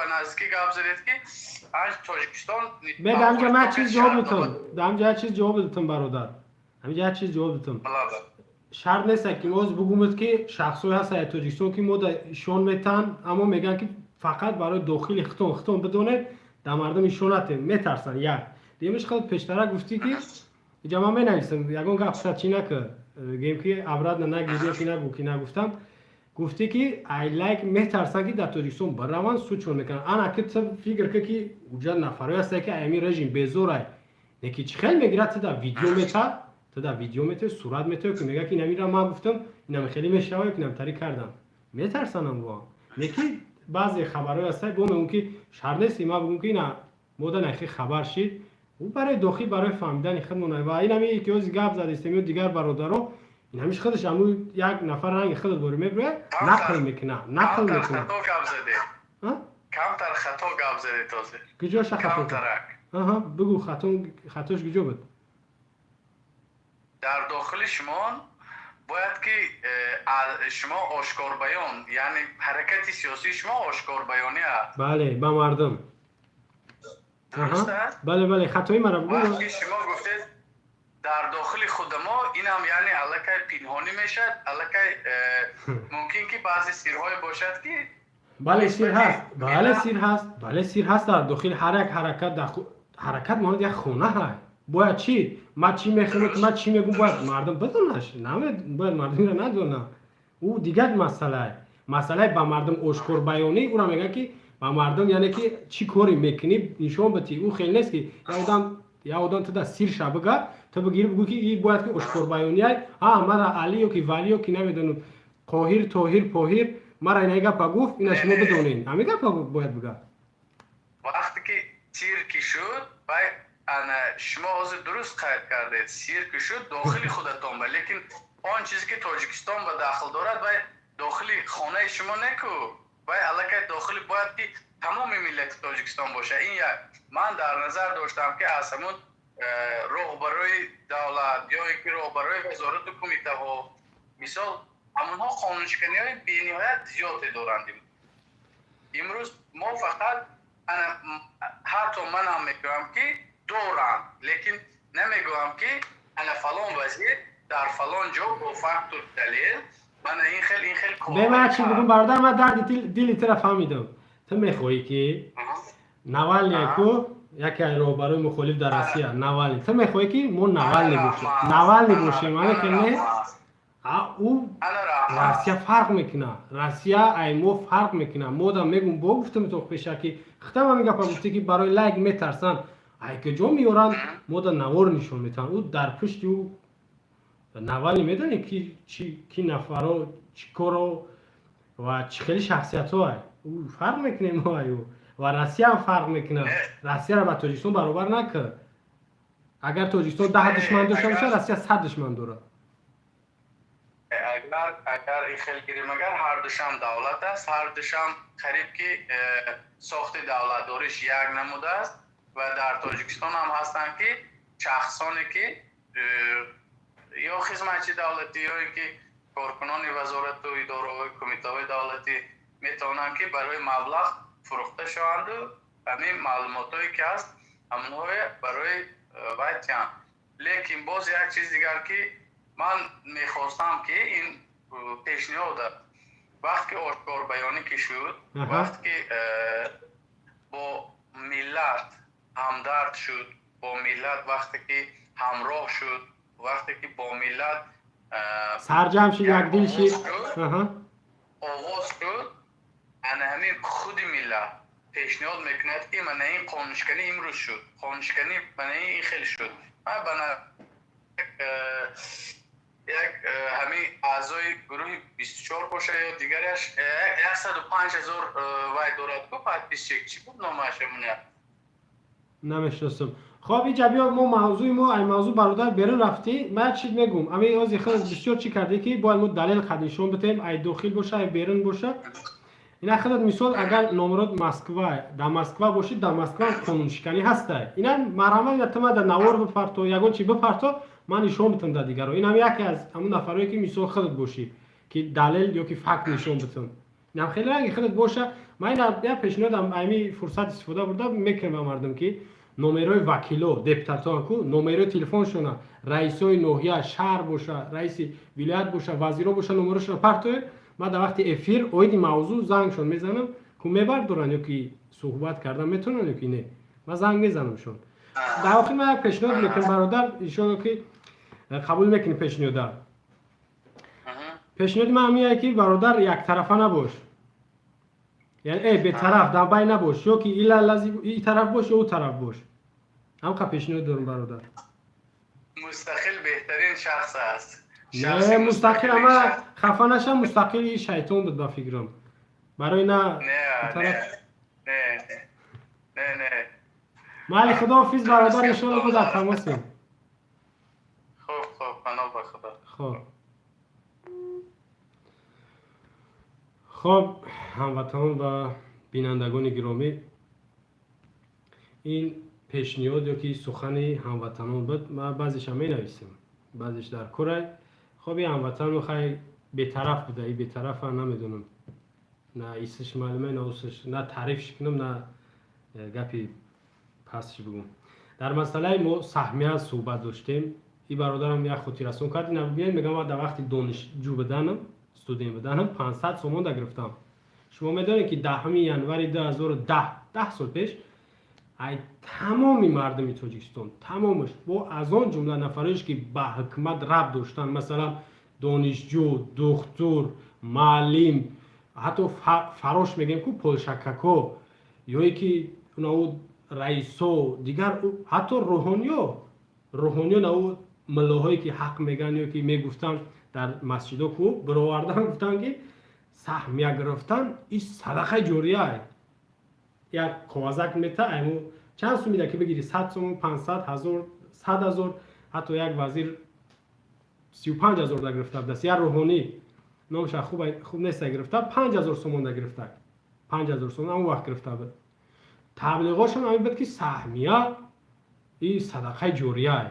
خیلی دیگر ما بعضیمون تری ساده دل نیستیم، خیلی دیگر یا ملو بگه تمام بگه پش دیگه خطا هم باشه حرمتش میکنیم میگیریم. خب به هر حال مجبور کردن همه گرفت. 220 میلیون دلار شد. با رسانه ها میگن، با گفتی رسانه ها، یعنی که رژیم میگه کو رحمانوف، با گفتی حکومت 220 میلیون دلار شد سهمیه های 2010 ینور جمع کرده شد نرخش. یعنی که همه گرفتن کو مجبوری با راه فریب، با راه زوره 220 میلیون دلار شد. ولی برادر گفت که سومی سهمیه ها را قرقش به مردم دادن، دیگراش در جیبشون زدن. نه، 60 میلیون دلار دیگه در بالاش مونده. 280 میلیون دلار ده تا هواپیما خریدن، هواپیماهای سومون ای را خریدن. سمالیات میگیم که سومون ای را بعد چیکار کردن؟ آوردنشون در فرودگاه، دایره گرفتن، زنکو دایره زدن، خشومت گفتن هواپیما خریدیم تاجیکستان پیشروی کرده. پولی سهمیه را میکاره کردن. راغون خب تاریخ نه چندون کونه های سال 1976 تأسیس یافتگی. یعنی راغون سر چشمش یا که روزی تاریخ اولش 1976 1986 همون محله که راغون که میگه همون محله رو به نام راغون نام کرد. یعنی 110 کیلومتر ایدیشم دورتره. با مبلغی 4 یا 4.5 میلیارد دلار ساز میشه راغون. یعنی راغون ما و شما تعریفش میکنن که با مبلغی 4 یا 4.5 میلیارد دلار، 4.5 میلیارد دلار ساز میشه. یا زنگ دیگه قبولش کنیم با صحبت ادامه میدیم. علیه سلام علیکم. خب با مبلغ 4 یا 4.5 میلیارد دلار ساز میشه. 6 چرخه داره، 6 چرخه. یک چرخش 16 نوامبر 2018 بله 18 روزی زادروز رحمانوف ده با استفاده داده شد. خب زنگ دیگر از تاجیکستان قبول کنید. سلام علیکم. الو سلام علیکم. سلام علیکم. برادر بفرما در پخش مستقیمی.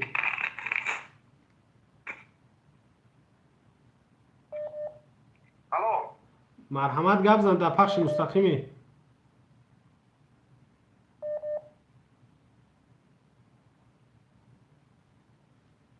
الو در پخش مستقیم گوش میکنید.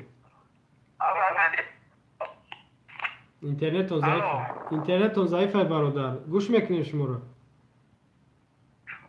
برنامه خطا دیدیستیم؟ بله گوش میکنم. خب خب قطع شد. الو سلام علیکم. سلام علیکم. مرحمت گوش نکن برادر، در پخش مستقیم قرار داره. آیا من پاپول همین سهمیه گفتید؟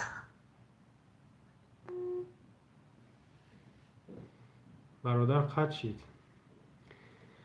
خب نگاه کنین هموطنان گرامی، سهمیه را پولشا 2 تا هواپیما خریدن.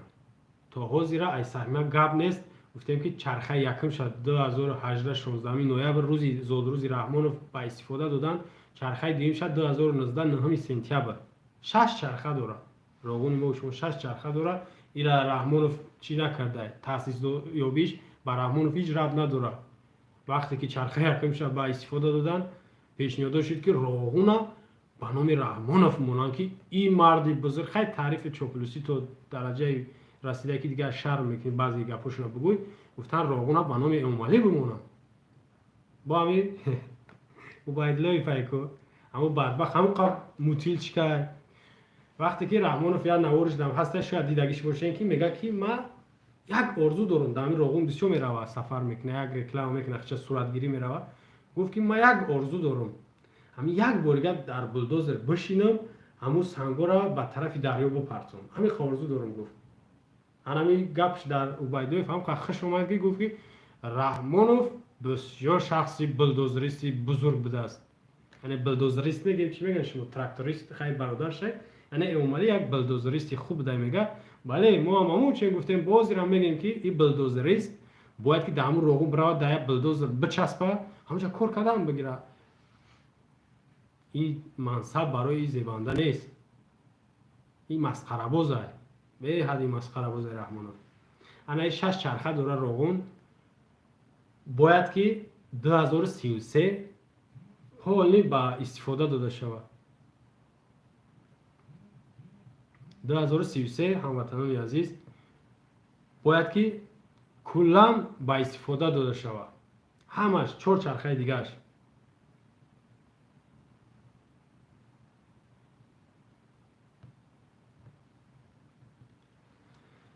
برای گفتیم که 4 میلیارد 500 میلیون دلار در کره یا که 4.5 میلیارد دلار در 2017 ایشان خاطررسان کنم برای شما هموطنان گرامی که سهمیه های بزرگ یا که برگه یا که ورق های کاغذ های قیمت بها برای سهمیه راغون پیشنهاد کردن. داماد رحمانوف جمالدین معاون اول رئیس بانک ملی در تاجیکستان 3 بیزنسمن یا که 3 شهروند اروپا با مبلغ 500 میلیون دلار ده خریدن.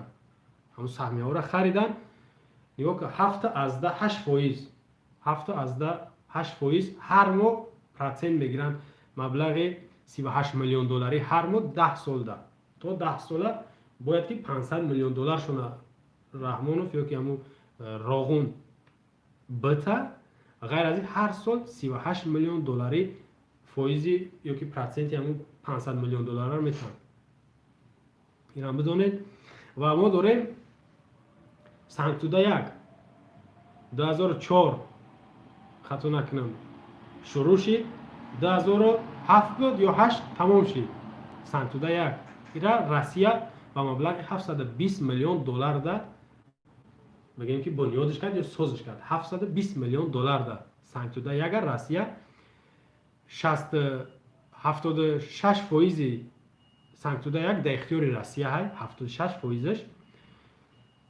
14% دیگهش در اختیار یک شرکت دیگر در روسیه های و 10 یا خطا نکنم 14% دیگهش 10%ش در اختیار یک شرکت روسیه 14%ش در اختیار تاجیکستان. فهمیدین؟ 14%ش در اختیار تاجیکستان. سنگتوده یک ایران تو کیا تا قیامت یعنی که عمرباد تاجیکستان ما و شما از سنگتوده یک 14% استفاده میبره که حق داره 14% ده. 14% سنگتوده یک حق تاجیکستان 86%ش مالی روسیه یک عمر.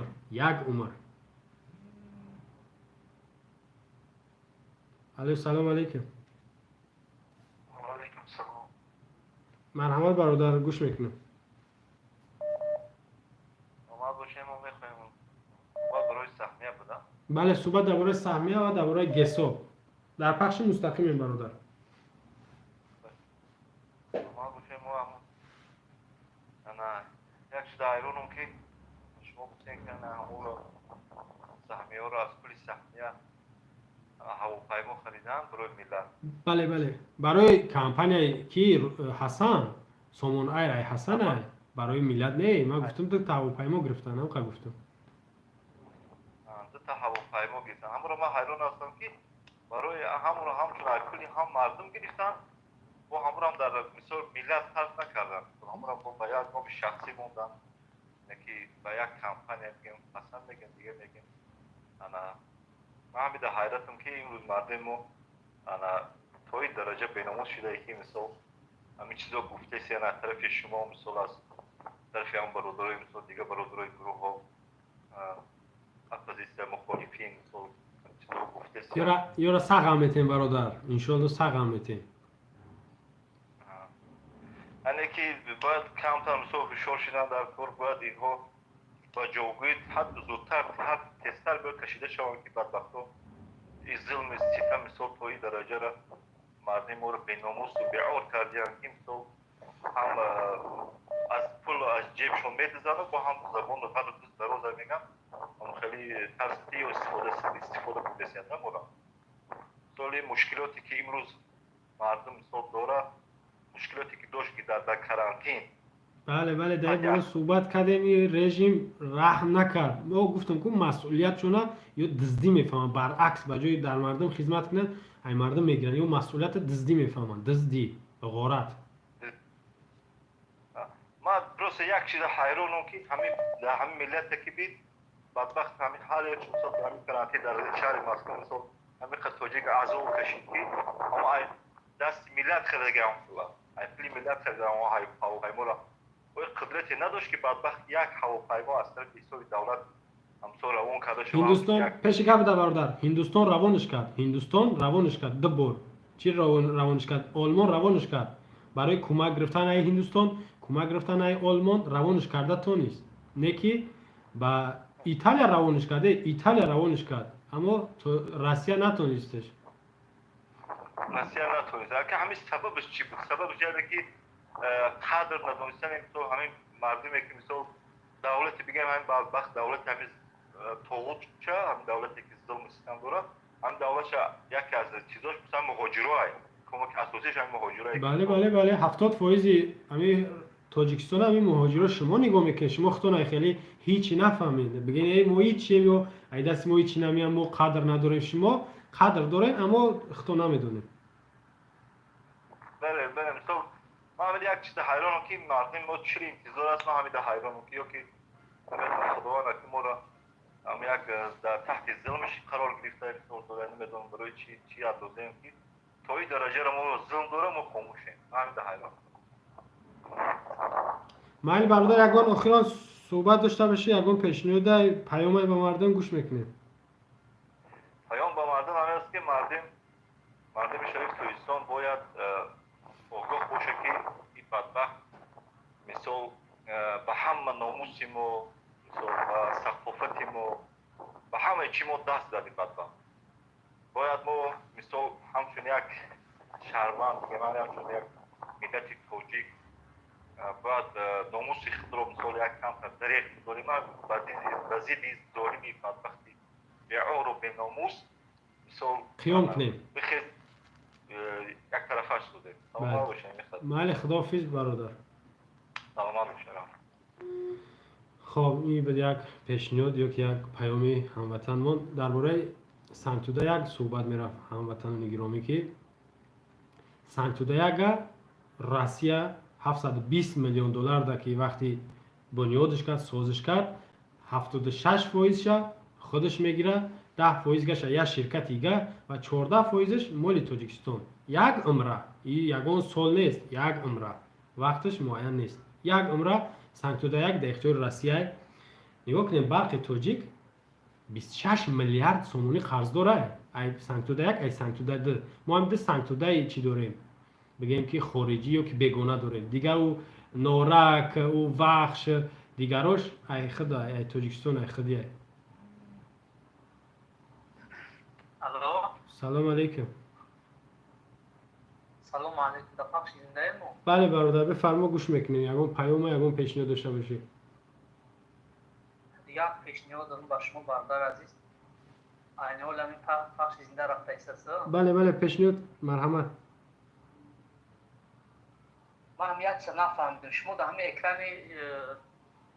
اکران همین چی تون برنامه تون صورتی ده خینزی را موندگی ده خوگه نمیشه در جای ما صورت یکون آدم هم که می نویسته یکون چی ای صورت خوب موندن در همین اکران آیدی موضوع ما برادر صورت نموندم و این صورت ما بخاطر چی میارم بیان جواب سوال دا جوابتم همین سوال دا با اگر سوال داشته شو پیشنهاد وشم جواب میتم میشه دیگه صورت مونم وقتی که درباره هر کسی گپ زدی تو برای چی گپ میزنی درباره رحمانوف باید او بشنوه او ببینه وقتی صورت چموندی او میبینه صورت چنمون ای صورتش ای خوب بعدش میبینیم فقط نامش را بنویس ما میدونیم که واقعا ما دیدگیش کنیم رنگی خوبن ای خوب پستر بهترن اما را نمونه در همجا نبینیم شما پرستو من آیدی خیلی موضوع که خیلی نو در اومدم یک 5-6 مینوت شید درباره سهمیه برادر گپ رفیسه درباره گسایی که داریم که یا گلا 56 تا گسی خورده بزرگ داریم غیر از ولایت مختار کوهستان بدخشان که او خود مختاره او را گسوشا او چی دارن که یک تا بزرگواره یک تا خیلی پیشوا دارن به نام آقاخون چوره چنده خیلی وقت شده او آقاخون سهشه کدام همیو او چی را کردگی بدن با مردم جدو دهن او با برخی تاجیک هیچ چی تعلق نداره با حتی ایمو هیچ برق نمیگیرن و الوهیدن 50 تا گیس داره بس سرید نداره 56 تا مشکلی همیه ای مردم کمبغل سوما جمع میدن میگیرن هر ماه ووره می اگر سوما نتمیان برق نمیبرن ایستار رسول با اما یک میلیسانر یا که یک کارگر حکومت باشه میلیسانر باشه یا که امنیتی باشه یا چی باشه او سومی برق نمیتین بعد میگن که برق تاجر قرضدار است خلق ای برق تاجر قرضدار است خلق افراد میکنن خلق مینت دارن میگن شما برق از زیاد استفاده میبره شما پولی برق نمیتین این خلق گناهگار کردن آدم از زبان کوتاه میکنی کو گفته اگون چی نگه یا امخی کردیستن مردم دروغ میگن نه که باید یک فهم مردمی عزیزی تاجیکی با این حکومت ما یک قدم پیش نمیریم اول چاپلوسا برامانه میگن با پیش ما با پیش نمیریم و باید خچان با پیش برام وزیلی شکل ما فقط قفا رفته استیم با پیش میگیم قفا رفته استیم بله برادر پیشنهادی من برای مردم تاجیک همیتی کمتر فکر کنن تا همین حکومت ای سر قدرت نابود نکنن یک قدم نه یک وجه پیش نمیرن بله همه بدونن و سر این فکر کنن باقی در امان خدا باشید وقتا بسیار نمیگیرم صحبت بله خدا نگهبان برادر و هموطنی عزیز خب این هم یک فکری هموطن بود الو سلام علیکم و علیکم السلام مرحمت برادر شکرانه خدا خوبم تنجیم اشما پرسیم رحمت اکا جون چی گپ زنیم اولی خودت که ندونی چی گپ من خودت پرسم در مسئله همه چی خبرداره ما چی شب بگیم در مسئله موضوع بنده درباره چی هست سهمیه گسو فهمیدم وقتی چی بود چیشه گم میزن یاده پیشنهاد کنم همین برنامه رو بیشتر کنی بله تو مردم او بدونن مردم خیلی خوب نه خسته هستن و فکر مولی با خسته یا سال یا 5 ماه برای چی که خیلی دیده هستیم بسیار بچه ها خبردار نیستن با خودم همین مسئله دا میگردم که بسیار بچه ها خبردار نیستن ویدیو را میکنی میگه که این ویدیو را روی نک مثال مقصد خوب اندازی نمیدونم بله بله برای همین بیشتر کنیم بسیار بله این پیشنهاد قبول برادر. الو شنویدم میگم برادر پیشنهادت قبوله. دیگر نفران شنویده هستن. گپ نیست خوب رحمت بله خداحافظ.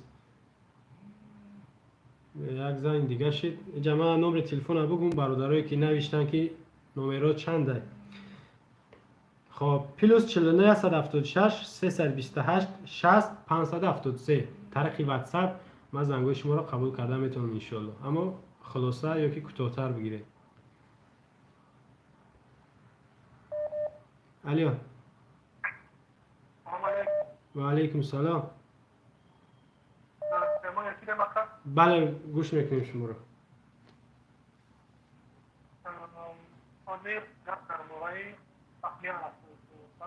بله درباره سهمیه اما اینترنت شما ضعیفه با فکرم اوستون بسیار پست میاد.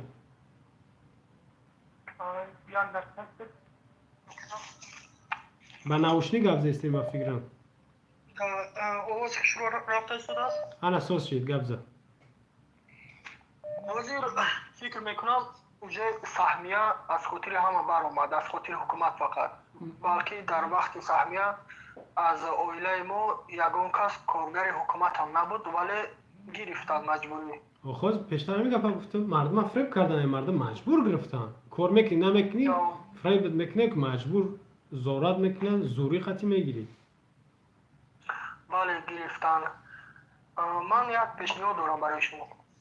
مرحمت. اگر شما کانگونه در درون میدونم همه مخالفان در درون وطن خودشون رو، ولی شما فرمان دید که هر یک شخص هر یک مخالفی که در درون وطن است بگذار یک اهل خطر بزرگ برای ترتیبات جمعیت. اولا که مثال دیسکو تیار کنه که مثال ورق تیار کنه که یکم ای پس با شما خودتر میکنه. فکر میکنم استراحت کنه. امروز ها میبینیم فقط بابای دانه رو قپیدن بیگناه، با بغرض این بابای دانه سالها مسلمان های دیگر رو زندان ها کردن. ولی خب با خداوند خودش کشیدی است همش میشه. مالی برادر خدا نگهبان با تماستایی. بله سلام علیکم. علیکم السلام. خب پیشنهاد نوشتم.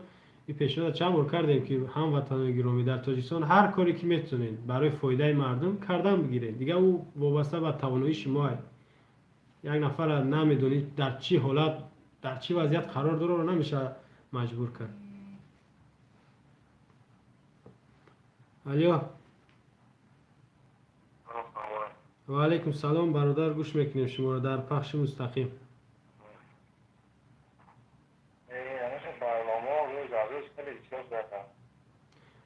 با ناوشنی گپ دسته برادر آواز پسته. اگر ناوشنی تبتونی گرفته خوبتر میشه.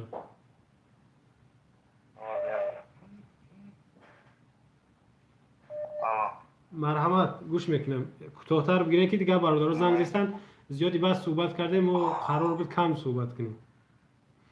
خب کجا کدام دعوت شما؟ اویدی موضوع یکم گفتنی داری برادر که نه؟ نه شما در کدام دعوت؟ این سوالی که اخی من فکر میکنم قدر چی نیست جواب دادنش. خب بگذار در اروپا یا که ها خب مرد باشید پاکستان بیا سری منبرشین کازم. برای چی؟ خدا چوپلوس یا؟ برای چی؟ خدا چوپلوس یعنی؟ بله رخیم بله. ای مخلصای رحمانوف ده. مرحمت برادر گوش میکنیم. سلام علیکم. و علیکم السلام. ای تاجیکستان خوش آمدی. شما سلامتی اون نفس بسته. بله شکرانه خدا. مرحمت گوش میکنیم شما رو در پخش مستقیم. موضوع مو چیه برادر عزیز؟ الله گوش میکنم. شما در پخش مستقیم بفرمایید. ما در بخش مستقیم نیستیم تو اکجا. در کجاین؟ منم با خیلی تماشا قادی سوجا با زنگ میزنم در بخش مستقیم نیستیم. تو مرحمت که صحبت ها تبکه بعد تماشا که تکرارا میبینی خطا مرحمت یکان گفتنی داشته باشی پیشنهاد گوش میکنیم. پیشنهادی ما همه از کی به تو اندرو ایستاده آبی ایستاده هر کس گپای میزنی در داخل تاجیکستان چیزی جورا نمیدونی. تقا خودت بفهمی که سین سال به نفقه رسیدگی های اولی هم نمیفهمی که در تاجیکستان چی گپه. من گوش کن که میگن من نفقه برای ما یک بچه یاشم مولی. آواز با 60-70 میبره. خب این هم بگذار 20 چند ساله ای؟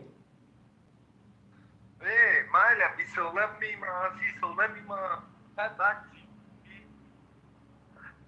اوز داخل تاجیکستان یگان چه نمیدونی از بیدی ایستاده من میدونم یک برادر من میدونم که گپ زیستم من میدونم. اگه احمقی برای تو چی در کو؟ آیدی موضوع یکان صحبت داری اکه چوپلوس؟ دارم. خب در مسئله سهمیه گپ زد.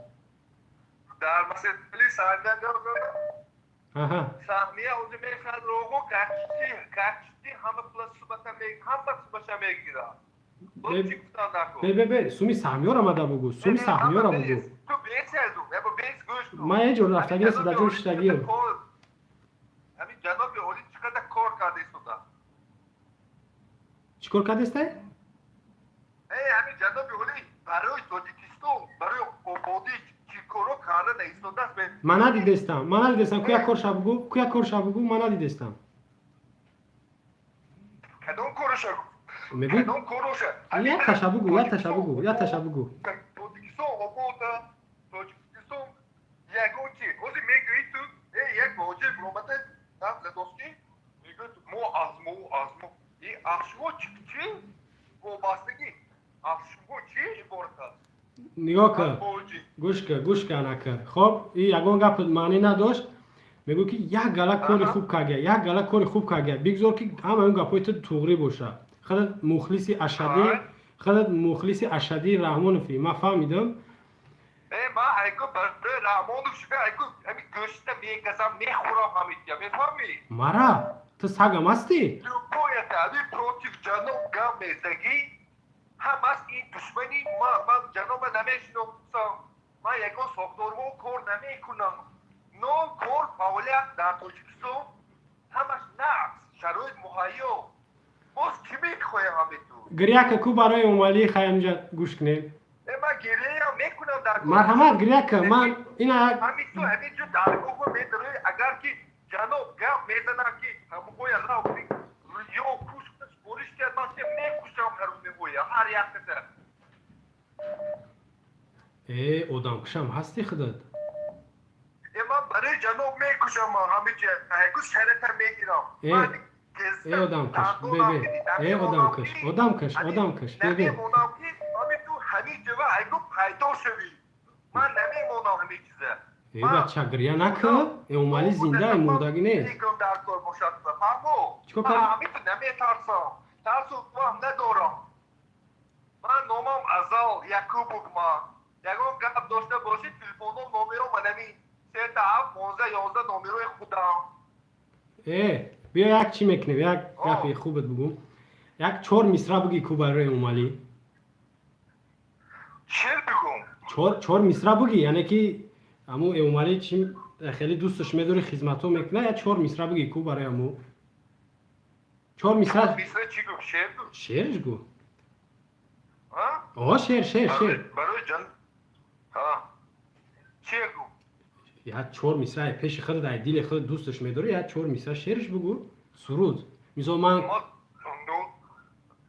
همه پیشوی معظم ملت ما هستم اساس گذاری صلح و وحدت هستم این شعر نیست تو شعر چی فرق میکنی؟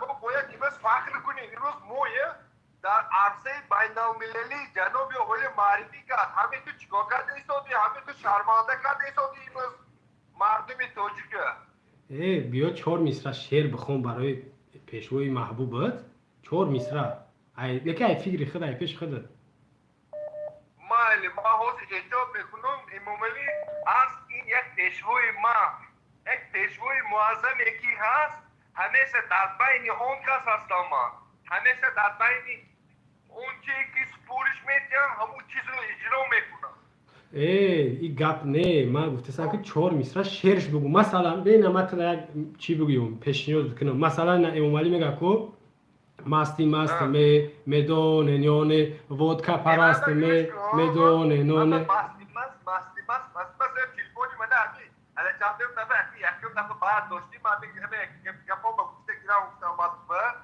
همین کو جناب İlon kendi Jonas Cihat boşaltı bu adamı. Hemese haku. Hemese Tocakistan'da beni çıkırlık has. E çöplüz. Guşka. He? Oğlum, yakoçi muammo oyi visni ne doğru da Tocakistan. Hami tu çi problem oyi kutistodi. 4 مصرع میگیری که نه 4 مصرع میگیری که یا نه Hiç çor misle megiri tu çi? 4 مصرع سرود بخوام که ما راحت کنیم در وصف اینه که امام علی باشه میدونی 4 مصرع شه من سرود خودم خیلی اصول کن تو. نه تو دوستش بداری باید یا 4 مصرع بگیری در اخیامو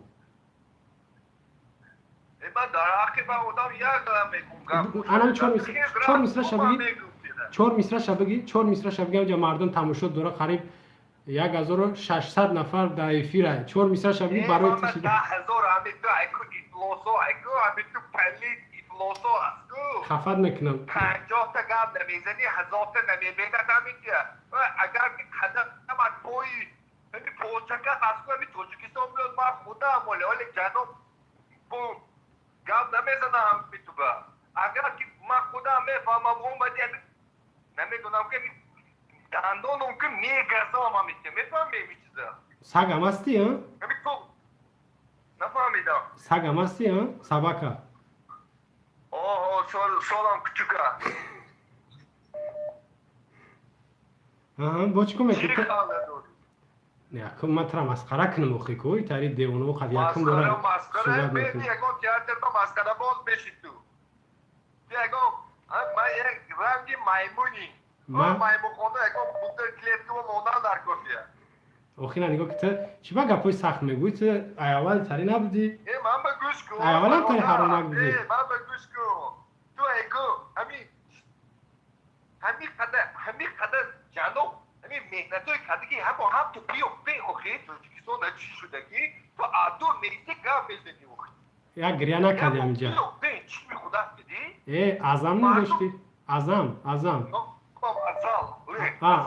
ازل مخلصی اشدی رحمانوف یک گریه میکردی همینجا در گریه میکنم درکار باشد گریه میکنم کیا گریه کرد دمی گفت بیست درکار شده وزی نفهمیدم وزی درکار شده کیا گریه کرد ولی داولی تو پول قدم تمام آسانی نیگزم هو یعنی او دم خر من میکنم ولی گریه میکنم بیش جنوب و من بخش جنوب وامپیر یک گریه کرد من دوشم کنم تو اولی چکو میکنم تو بیا من گریه چو میکنم امام ترسم نمیون که یکی میگذیم الان میگه آدو رشتو تا آرکوس نزان که همونجا داره اما میترسم همینجا میگریزم تو گیجا با کدت قرار داری؟ میای گاز داره بو نمیترسم تو آدم خری کو من آدم خور نیستم لیکن برای دولت ملت هم من همین کارو میکنم همین قدر تینجی آرومی موی نمیخواه همین نه من میخوام اخی تو نمیخواه اینو اگر خواهی اگر همین تینج آروم خواهی خیلی یکو پیشنیادا میشد پیشنیادا تا کنگو که منی که برای توجیکستان پیشنهاد است منی که پیشنیادا کردن در کار تا گاو کردن در کار اوکی ادو لیستاده این فقط جنوب گانده کرده چیگاه بی خداست همین قدر یاد همین تو نیستی چندین سال هستی در داخل توجیکستان چیگاه نزن چوپلوس یک سوال دارم رحمانوف دوست می‌داری یک تا گاو چوپلوس چی بلچکی رحمانوف یعنی تری کم تر بفهمید تو بلچکی امام علی نگاه کن امام علی را زیاد دوست می‌داری یا که پدرت امام علی را زیاد دوست می‌داری پدرت کی به امام علی که جنابش میگوی کو او را زیاد دوست پدری می‌داری ملت ما آخه چی به ما دوست آخه در نیکای مادرت نیست یعنی که پدرت زیاد دوست می‌داری یا که ما گوش کن در نیکوی پدرم نیست دوست پدری ملت دوستی هم تو یک خودت دانو میگیری پدری ملت پدرش را آدم میفهمی خب اینا پدری تو ما همه را در نظر نداریم نه کی تو پدر ایراستی داری یا که نه بگیم حاضر چی گفتنی این گفت کردی من میخوام که محبت تو را به رحمانوف اثبات کنیم مردم بشنوه میفهمی من محبتی من اثبات کردم من خودم در کار باشد اثبات میکنم اثبات کن در کار شده من تو دوستم ما یک مردمی عادی نه در یکان ساختار کار میکنم نه در یکان جا کار میکنم همین بازار میرم کار میکنم میبینم همه زندگی با چوک هست همین تمام مردمی من همین حوضی میگویی تمام مردمی خودم یکان که حوضی مشکلی ندارد همین تو مهمه میکنی مشکلی دارد مشکلی دارد مشکلی همه بدونه مردم سو یکان ماشینی همین چیزی نمیبندازی در شهر کجا ها همش لانکروز تایوتا یعنی اوه پشتی هم بخش بگی خانوی به نه با بین آمده به چشمت به حیران بشی خب عزبه ما در ولایت سوخت ناحیه بوجون غفور جماعتی اونچی محله مصفا 8 سال است که خوراک شام شب با لامپا میخوره فهمیدی صفتی یا باز این سیاه با معنی نریستم همین رفته پگم معنی تو اثبات کرده بله بنویس ایسر میگم در ولایت سوخت ناحیه باباجان غفور جماعتی اونچی محله مصفا 8 سال است که خوراک شام شده با لامپچکا نه با چی شام میخورن یعنی که هم سیو گپای دروغ نگو ما خودم من آدرس دادم آدرس هم میفهمی چیه من پگم میرم همین چه میبینم اگه همین چی نباشه چی نباشه نوار میکنی نوار که نوار میفهمی؟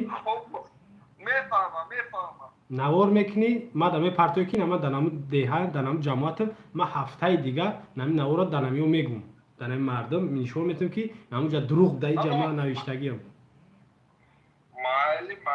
مالی اگر نه تو هفته دیگه را مالی خب من فکر که بعضی هموطنان کمی تر شاید عصبی شدن به خاطر خیلی چاپلوس یکم باره میبینن که برای رحمان و شدت تمامی سنگ دیوار تخته را همه را میگزیده ایده فرق نداشته و برای رحمان و شدت و خودکشی هم میکرده ایشا نو دیدم با خب خیلی گمراه هم یا خیلی چی میگوی یک دو زنگ اگر قبول میکنیم انشاءالله که صحبت یک چند دقیقه خمون هم میکنیم بعد با آخر میرسونیم الو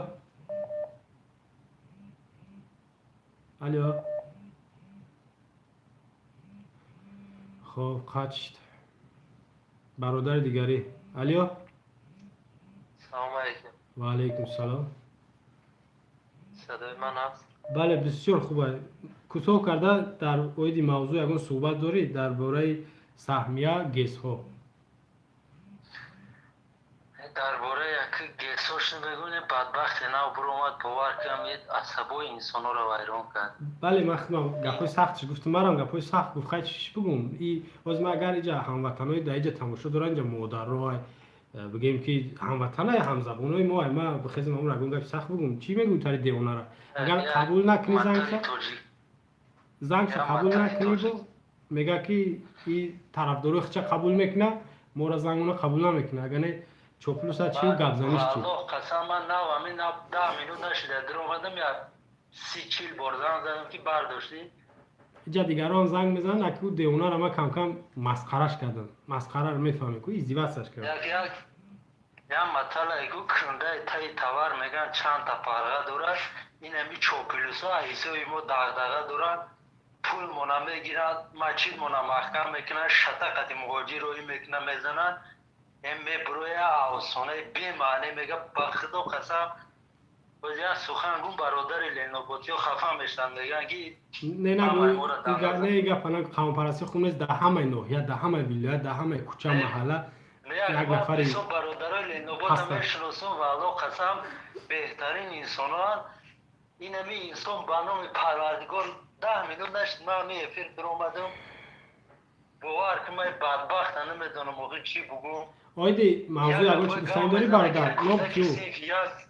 مالی نوبتیو برادر آیدی موضوع اگه چی گفتنی داری یا که نه نداشته باشی دیگر برادرها در سخن بتیم که وقت زیاد شد اینجا خاتمش بتیم موضوع رو نه وقت انشالله بته برادرها در سخن در امان خدا باشه مالی خدا فیز همه تنونی عزیز ایتاری چوپلوس میبرد دیگه قفاش میبرین دیگه او را سوخن شد دوام نتیم دیگه رفت گم شد اون میخواه موضوع را بگریزونه ما اجازه چند دقیقه صحبت کنیم که اینجا زنگو زیادتر بود برای زنگ شدن وقتی ما زیاد میره سنتودا یک 720 میلیون دلار ده روسیه سال 2004 سر کرد 2007 8 تمام کرد 720 میلیون دلار ده 76% مالی روسیه 76% 10% گشتم یک شرکت روسیه 14% در اختیار تاجیکستان است. سنگتودا یک است. سنگتودا دو داریم ما 2011 یک اگریگاتش 2014 یک اگریگاتش با مبلغ 220 میلیون دلار ایران سازش کرد. ایرانی ما و شما جمهوری اسلامی که او میگه که دوستای در ناخونک اموالی میگه که مسخره یا که در تنشون میزنه 220 میلیون دلار ده سنگتودا در ساختن 12 سال بخشش 12 سال سنگتودا در اختیار ایران است 12 سال بعد 12 سال بعد تاجیکستان میسپرانش اینجا میبرن یعنی در اختیار تاجیکستان میشه 12 سال شما تصور کنید از 2011 2024 و 25 در اختیار تاجیکستان میشه سنگتودا ایران نگاه کنید یک آدمی که یک ماشین نو میگیره اینا یه مثالی عادی بیارم 12 سال هایش میکنه بعد از 12 سال استفاده کردنش بدتر میشه چی میشه اینمی ده شرکت سنگتودا 1 سنگتودا 2 اینمی ده چی گز برق تاجیک 26 میلیارد سومونی قرض داره 26 میلیارد سومونی اینمی ده گز سنگتودا 1 روسیه سنگتودا 2 ایران 26 میلیارد سومونی 2 میلیارد 600 میلیون دلار با دلار قرض داره شرکت برق تاجیک قرض داخلی تاجیکستان قرض خارجیش گفتم که 3 میلیارد 800 میلیون دلار خب یک زنگ قبول کنیم الو سلام علیکم السلام علیکم و رحمت الله و علیکم سلام بفرمایید برادر در پخش مستقیمی خلاصه گپ مختصرتر گپ که دیگه برادرها زنگوش را کتاب یاد تاگه قبول کنیم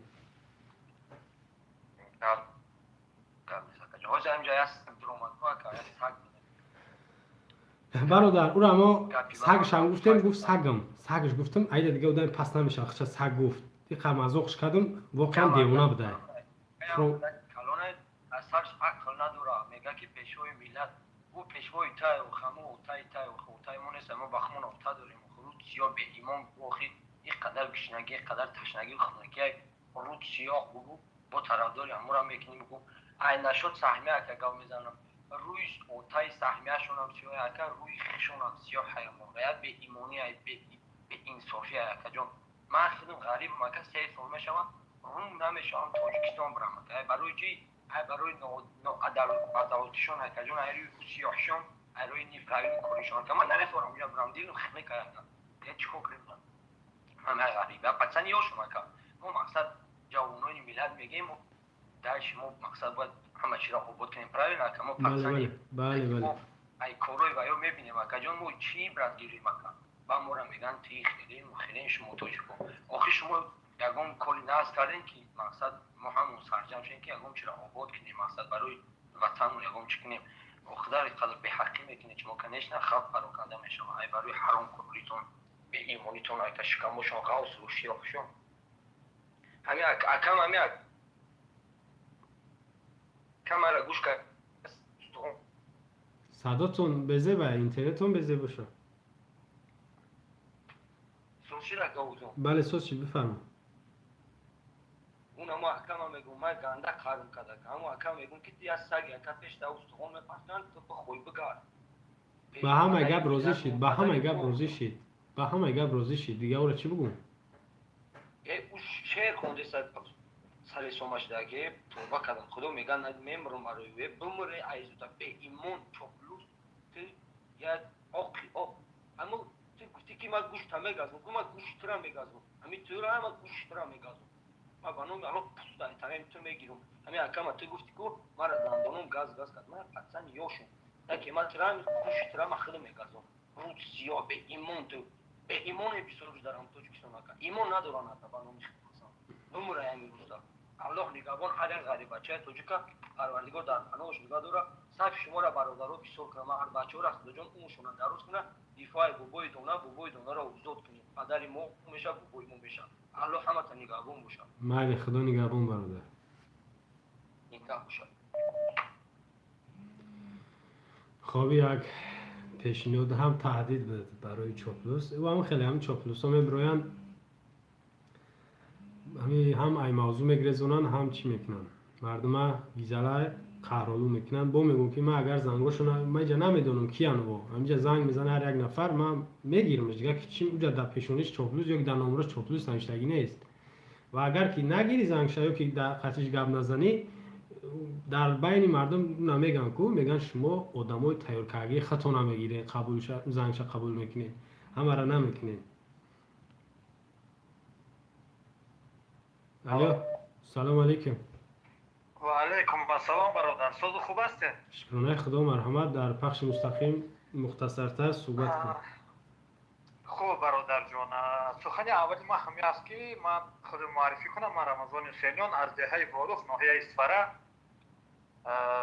اینجا کامنتار میخونم زیاد برادر محاوچگی میکنم بودی که اینو او خیلی نفرای هستن نصیحت کنیم برادر ما گفتم که پیشتر گفتم که نگین در همه ناحیه در همه محله در همه شهرها همه خیلی نفرای هستن که همو پروکاسیا میگن که جنگ دوزی که آدمی فکری پس رو راه کنه حکومتی ها هم اساسی امنیتی ها همی اوانگاردی ها همی اسپیچیال میکنن که ما را از دیگر ما را جدا کنن بله یه ایداف برادر از ایداف خیلی نمیشه ایداف تمام منطقه ها کو یک کسان یک فکر دارن یک دیلن همش بر ضد رحمان فقیر فکر نکن دیگه ایتری جنگ دوخته نمیتونن بله من خوب میفهمم ما بورخ باشم ما مردم بورخ خیلی فهمش نداریم که انا این کلوبی این پومری این کجوری برای محمد تاجیکستانی است فرق نداره بعضی هستن که ما نمیفهمم بچه‌ها حکومت چند این کارهای پیش میبره که ما جدا کنه بعد ما روسیه را گاستربایت شیم چورک شیم خیلی پراکنده گردیم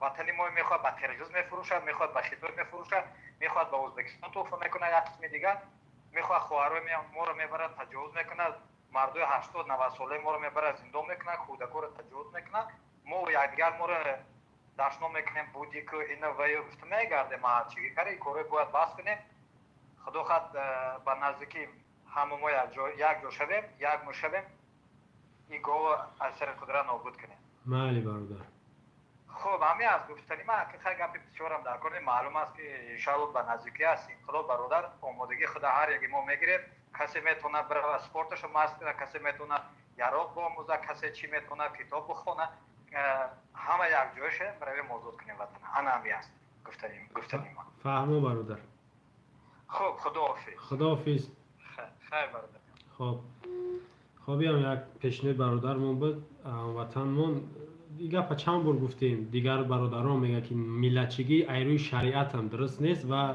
ناآرامی را میاره ملتچگی ناآرامی را میاره باید که هر یک نفر اول که شکر خدا را بگه که خودش هست و دیگر کس پس نزنه که دیگر کس مذاق و مسخره نکنه دیگر مثل محله که دیگر ملت رو الو سلام علیکم سلام علیکم مرحمت برادر در پخش مستقیمی بارگار سلام علیکم و رحمت الله و برکاته تمام تماشاگران برادر من گفتنی بدم که هم برای مردم گفتنی بدم که مردم کمتر آگاه باشن. ای مردم همه شما خودتون کمتر فکر کنین. این همه امامالی قطعی همه حکومت دارد کل قطعی هم اویلا کویلاش خداوند یک نمود زدگی که این خداوند برای ما مردم نشون داده سای، برای ما مردم مظلوم نشون داده سای که بینین این همه آدم نمیزن مکده سای، کشته سای، ترمه کده سای بگونه برا این حق خورده سای، فروخته سای. خداوند یک نمود او را زدگی که خودش نمیفهمه. این همه زدن خدا. زدن خدا این نیست که خانه و در تا بگیره مقصد بغل کنه نه. زدن خدا آن همه ایتی زدن میکنه دیگه یاد خدا را نمیکنه. اویدی موضوع برادر یگان پیشنهاد یگان گفتنی داری درباره سهمیه گس ها. چخیل مردم فریب کردن سهمیه گرفتن ای مردم یعنی پول دادن مردم سهمیه قوازه خالی خریدن قوازه کجا ده کی او سهمیه های وره برمیگردونن پول شو که فایده شه یا که گس هایی که دوره 56 تا به گس و برای کیرن با افغانستان میفروشن با ازبکستان و قزاقستان و قرقیزستان برق میفروشن در مردم ما شما نمیتن وزیرا برق دارن اولادای رحمان برق داره رئیسا برق داره در مردم میان میگن که آب نورک کم شد هوا خنک این بهانه‌شو نمیگذره. راست مردی همه سهمیه همشون هم کاری خودشون همه دروغ پروسن مردم فریب میکنن که همه پولشون هم میگیرن تمام بناموسو دایوسو پول مردم هم میگیرن حق مردم هم میگیرن خونه و در مردم هم میگیرن اگه برای خودشون توشه کدستیانه و توشهاتون تورنم در کارتونانه میره بناموسو. انشاءالله پیروزی ایموهای ای چوکموتو پیروزی ایموهای انشاءالله روز میشه انشاءالله و روز نزدیک های الله روز انشاءالله با ما میرسونه انشاءالله.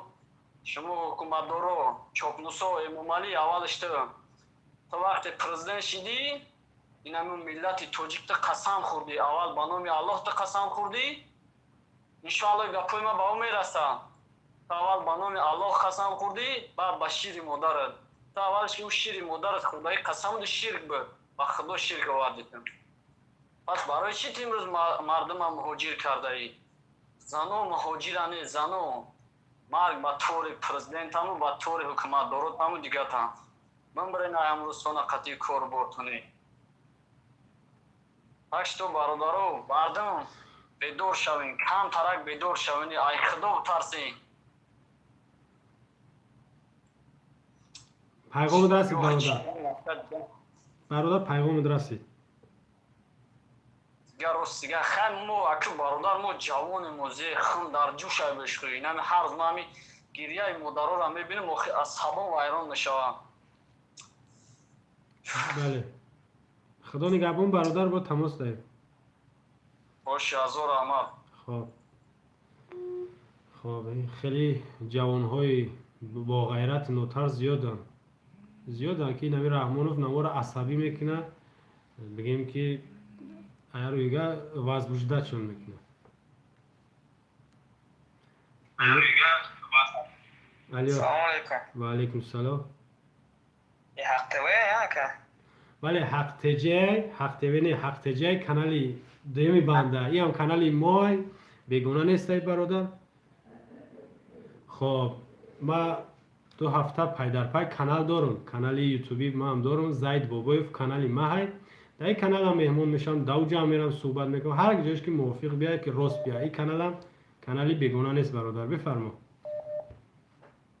آموز در پرمای فیلم ها؟ بله این پرستانیم همه شما اپوزیسیون هستین ها؟ شما همون در اروپا بچو در گرمانیا و روسیه همه شما فقط ما یگان چی گانده گفتن نیست ما که ما طرفدار شمایم نه طرفدار حکومت ما طرفدار در ملت همه شما قگاب میزنین چی شما چی پلان داری یگان پلان هسته شما گاب میزنین به یگان پلان مون تو نمیدونی پلانی مون چیه؟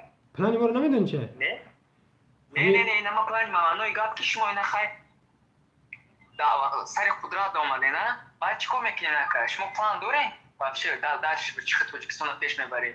اون ایشا بعد میگیم اما زی مطرح میگم که پلانی مون نمیکنیم امامالی ایکو خچه پیشوای میلاد میگیره خچه دوست مردمی میگیره اونم را باید نابود کنیم این همیه پلان ما وزیرش این همیه خطا ويو بيرا وانا كغام هو بي ويو خشنا باي غام شناخ ما همین شما همین کی میدونه که شما عباد سوسترین بیزیترین خوبترین یکم فان دارین شما چه پیش میبرید کیستون هم خیلی شهری کمبگانترین دنیای شهر پیش میبرین کی میدونه که شما ایامنا رو سوسترین بیزیترین اکر رحمان رو توقعت کردیم 28 سال دیگه اشتا توقعت نمیکنید ما نمیخوام که یک کس دیگه بیاید با همون 28 سال دیگه توقعت کنیم انا برای که نخوای باید چیکار کنی؟ باید مبارزه برای یا که نبری یا که خواب میکنی میگی که کسی بیای برای ما فرق نداره چیکاری کنه برای ما فرق نداره من میزنم من قانونی گپ میزنم که من یگون چی بزید نگفتم یگون چی گنده هم نگفتم قانونی گپ میزنی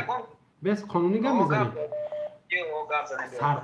سرقانون سه بار جزیره و شب روات علیش کرد بیا قانونی گپ زد رحمان باید بروه یا که نروه قانونی گپ زد پیشتره حق نداشته که قانونی گپ زد تو میگو من قانون میدونم قانونی گپ میزنم قانونی گپ زد با قانونی که конституция پیشتره بود он имел право в третий раз баллотироваться так как он ввел поправки, он обнулит Татхча, Айсар Друмадака. Мака Буабумик, Мана Тарадори, Хукматуна Тарадори, Шмо, ма просто фамидали, Мака Шмо, Худра, Даме Бион, Шмо, плану реформа, Дурин, программа развития 5 сола, 10 сола, 15 сола, Дуринако. اخیرا بعد دیگه که این پلان ایام کس دیگون جو گفتگی نیست که بیارن در پشت نشون داد که این پلان ما وقتی که یک نفر همین نشون که اکا همین نشون که آدمو باور کنن که طرفدار شما 10 تا باشه 1000 کس میشه به چیز بگم این هم مثال من میگم که پلان ما میگه که ما اگر پرزیدنت شم این مهاجرا در 5 سال همش میارم همه مردم تاجیکستان پسترین معاش باید که $200 یا که 2000 سوم بگیرد تو باور میکنی یا که نمیکنی باور میکنم که اینا پلان ما باور میکنم که ما بایترین دولت همین کاروبسای باید برای ما ببینیم همین یک سوالی ما هم پروگرام هست که 5 سال شما میبینید چیکار میکنین یکمش اومدن به قدرت که 5 سال بیشتر کردین یکمش این چیزا در سیاست اگر که میگه قانون میدونم که در سیاست چیز نیست که یه آدم برنامه‌اش پیشکی اعلان کنه وقتی اعلان میکنی اینجا همون رژیم یکمش استفاده میبره مثلا با پراگینه دیمش که خوب نیست یا آدم میگه ایتا چی میگیره چی میگنش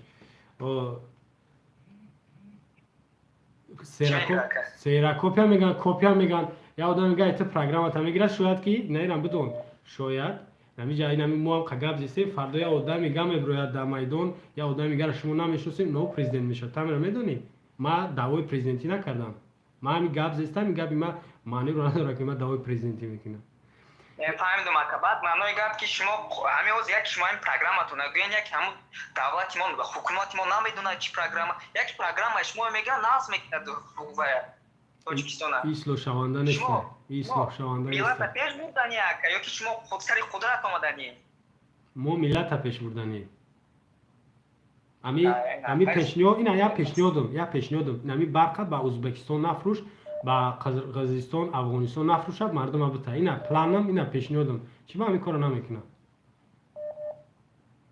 دوزی تو اکثر شد بلاده است دیگه گپ که هم میدونم چی کرونا میکنه که هم میدونم چی دوای کرونا میکنه که باید پول دولت پول من شما که پول اتا خورون اینا یا پیشنیاد دیگه اینا میگه که چی با این پلانو پیشنیاد تا در رژیم نمیگه اینا پیشنیاد دیگه رحمان برا و گم شوه ای اولادش هم همش برای گم شوه یا آدمی گه بیا منه یا آدمی گه بیا چی با این کارا استعفا نمیده اینا میان پلن اینا میان پیشنهاده چی با این کارا نمیکنه با مردم میترسه که مردم یا گپ که هم استعفاش هم در کل نیست هم در مردم گپ زنی اثر کنه و کورکونی اثر میکنه انا می گپای مو انا می معنی را داره که برنامه جاش باید مو بیم برسیم که آخران اسکو بخشیده بخشه که گپ تگیر میگه کلو خلاق نکنی گناهش در گردن تا کامل دیستن که مردم خطا باید جیفیده استن مردم کم در گپ زد باید بس میکنه کنش نمیچی خواهد گپی دنه ما گپ باید که چی پروگرام که اینا بسر قدرت اومده همین یگان تون گفتن نمیتونی شما فقط گپ میزنی بخشیده گام میزنه که پلان نیست اینا که نمره ما رگی ما پلان رو میکنیم دکار ما یا استودنت ما پلان 10 سال پیش میدونیم چیکار کردن در کما سر قدرت بیوم که ما نمره تا میگیریم در علایدگی صحبت میکنیم میشه میشود که پروست من نمیفهم چی همه بچه شما فقط استعفا سر قدرت آمده نصیب باشد رژیم غلطه لیکن کارکنی باید چی کی میدونه کی شما شما ایوه ناز میشین او شما ممکن اویلای خطونه میمونه یا پروگرام باشد که همین نشما برای شما گفتستم پروگرام تا پنسیون کنه که اینا موبایل 5 ساله ما همین اسم میکنیم اینا اسم میکنیم. خب پیشنهادات تمام علایدگی در صحبت میکنم با تو همینجا یک چیز تا برادر کمتر گپی سخت بود برایش تو دوباره در همین بین مردم بگم که تو یک گپی گفتی گپی بسیار خطاست که لاخ پاخه فکر میکنی گپی چی نیست چرا گفتم یعنی که معنی گفت همین بود که رحمانوف ملت لاخ یافته توی گپی بسیار سخت اینا من تکرار نکنم این خوب نیست نه من اینا نگفتم من گفتم من پریمیر آوردم پروستا باید فهموندن ده که من گفتم که مردم خواب کنه باید جقیدان میگیرن مردم باید گپ زنه مردم نباید خواب کنه حقوق شما رو پایمال میکنه شما خواب میشنید دهان تو محکم یا دهان گپ زنه یا که ممکن است ما آدم ما حقوق داریم. فهمم مالی برادر انشالله با در تماسیم مالی خداحافظ. خب خیلی یک هموطن بودی فکرش گفت ایرا دیگه نمیشه که از گپ من کنیو که ممنوع کنی که چی بگو چی نگو این عقیده خچه فکر خچه اجازه انگوز یا تای برادرها و هموطنان گرامی من اجازه میخوام صحبت به آخر برسانم.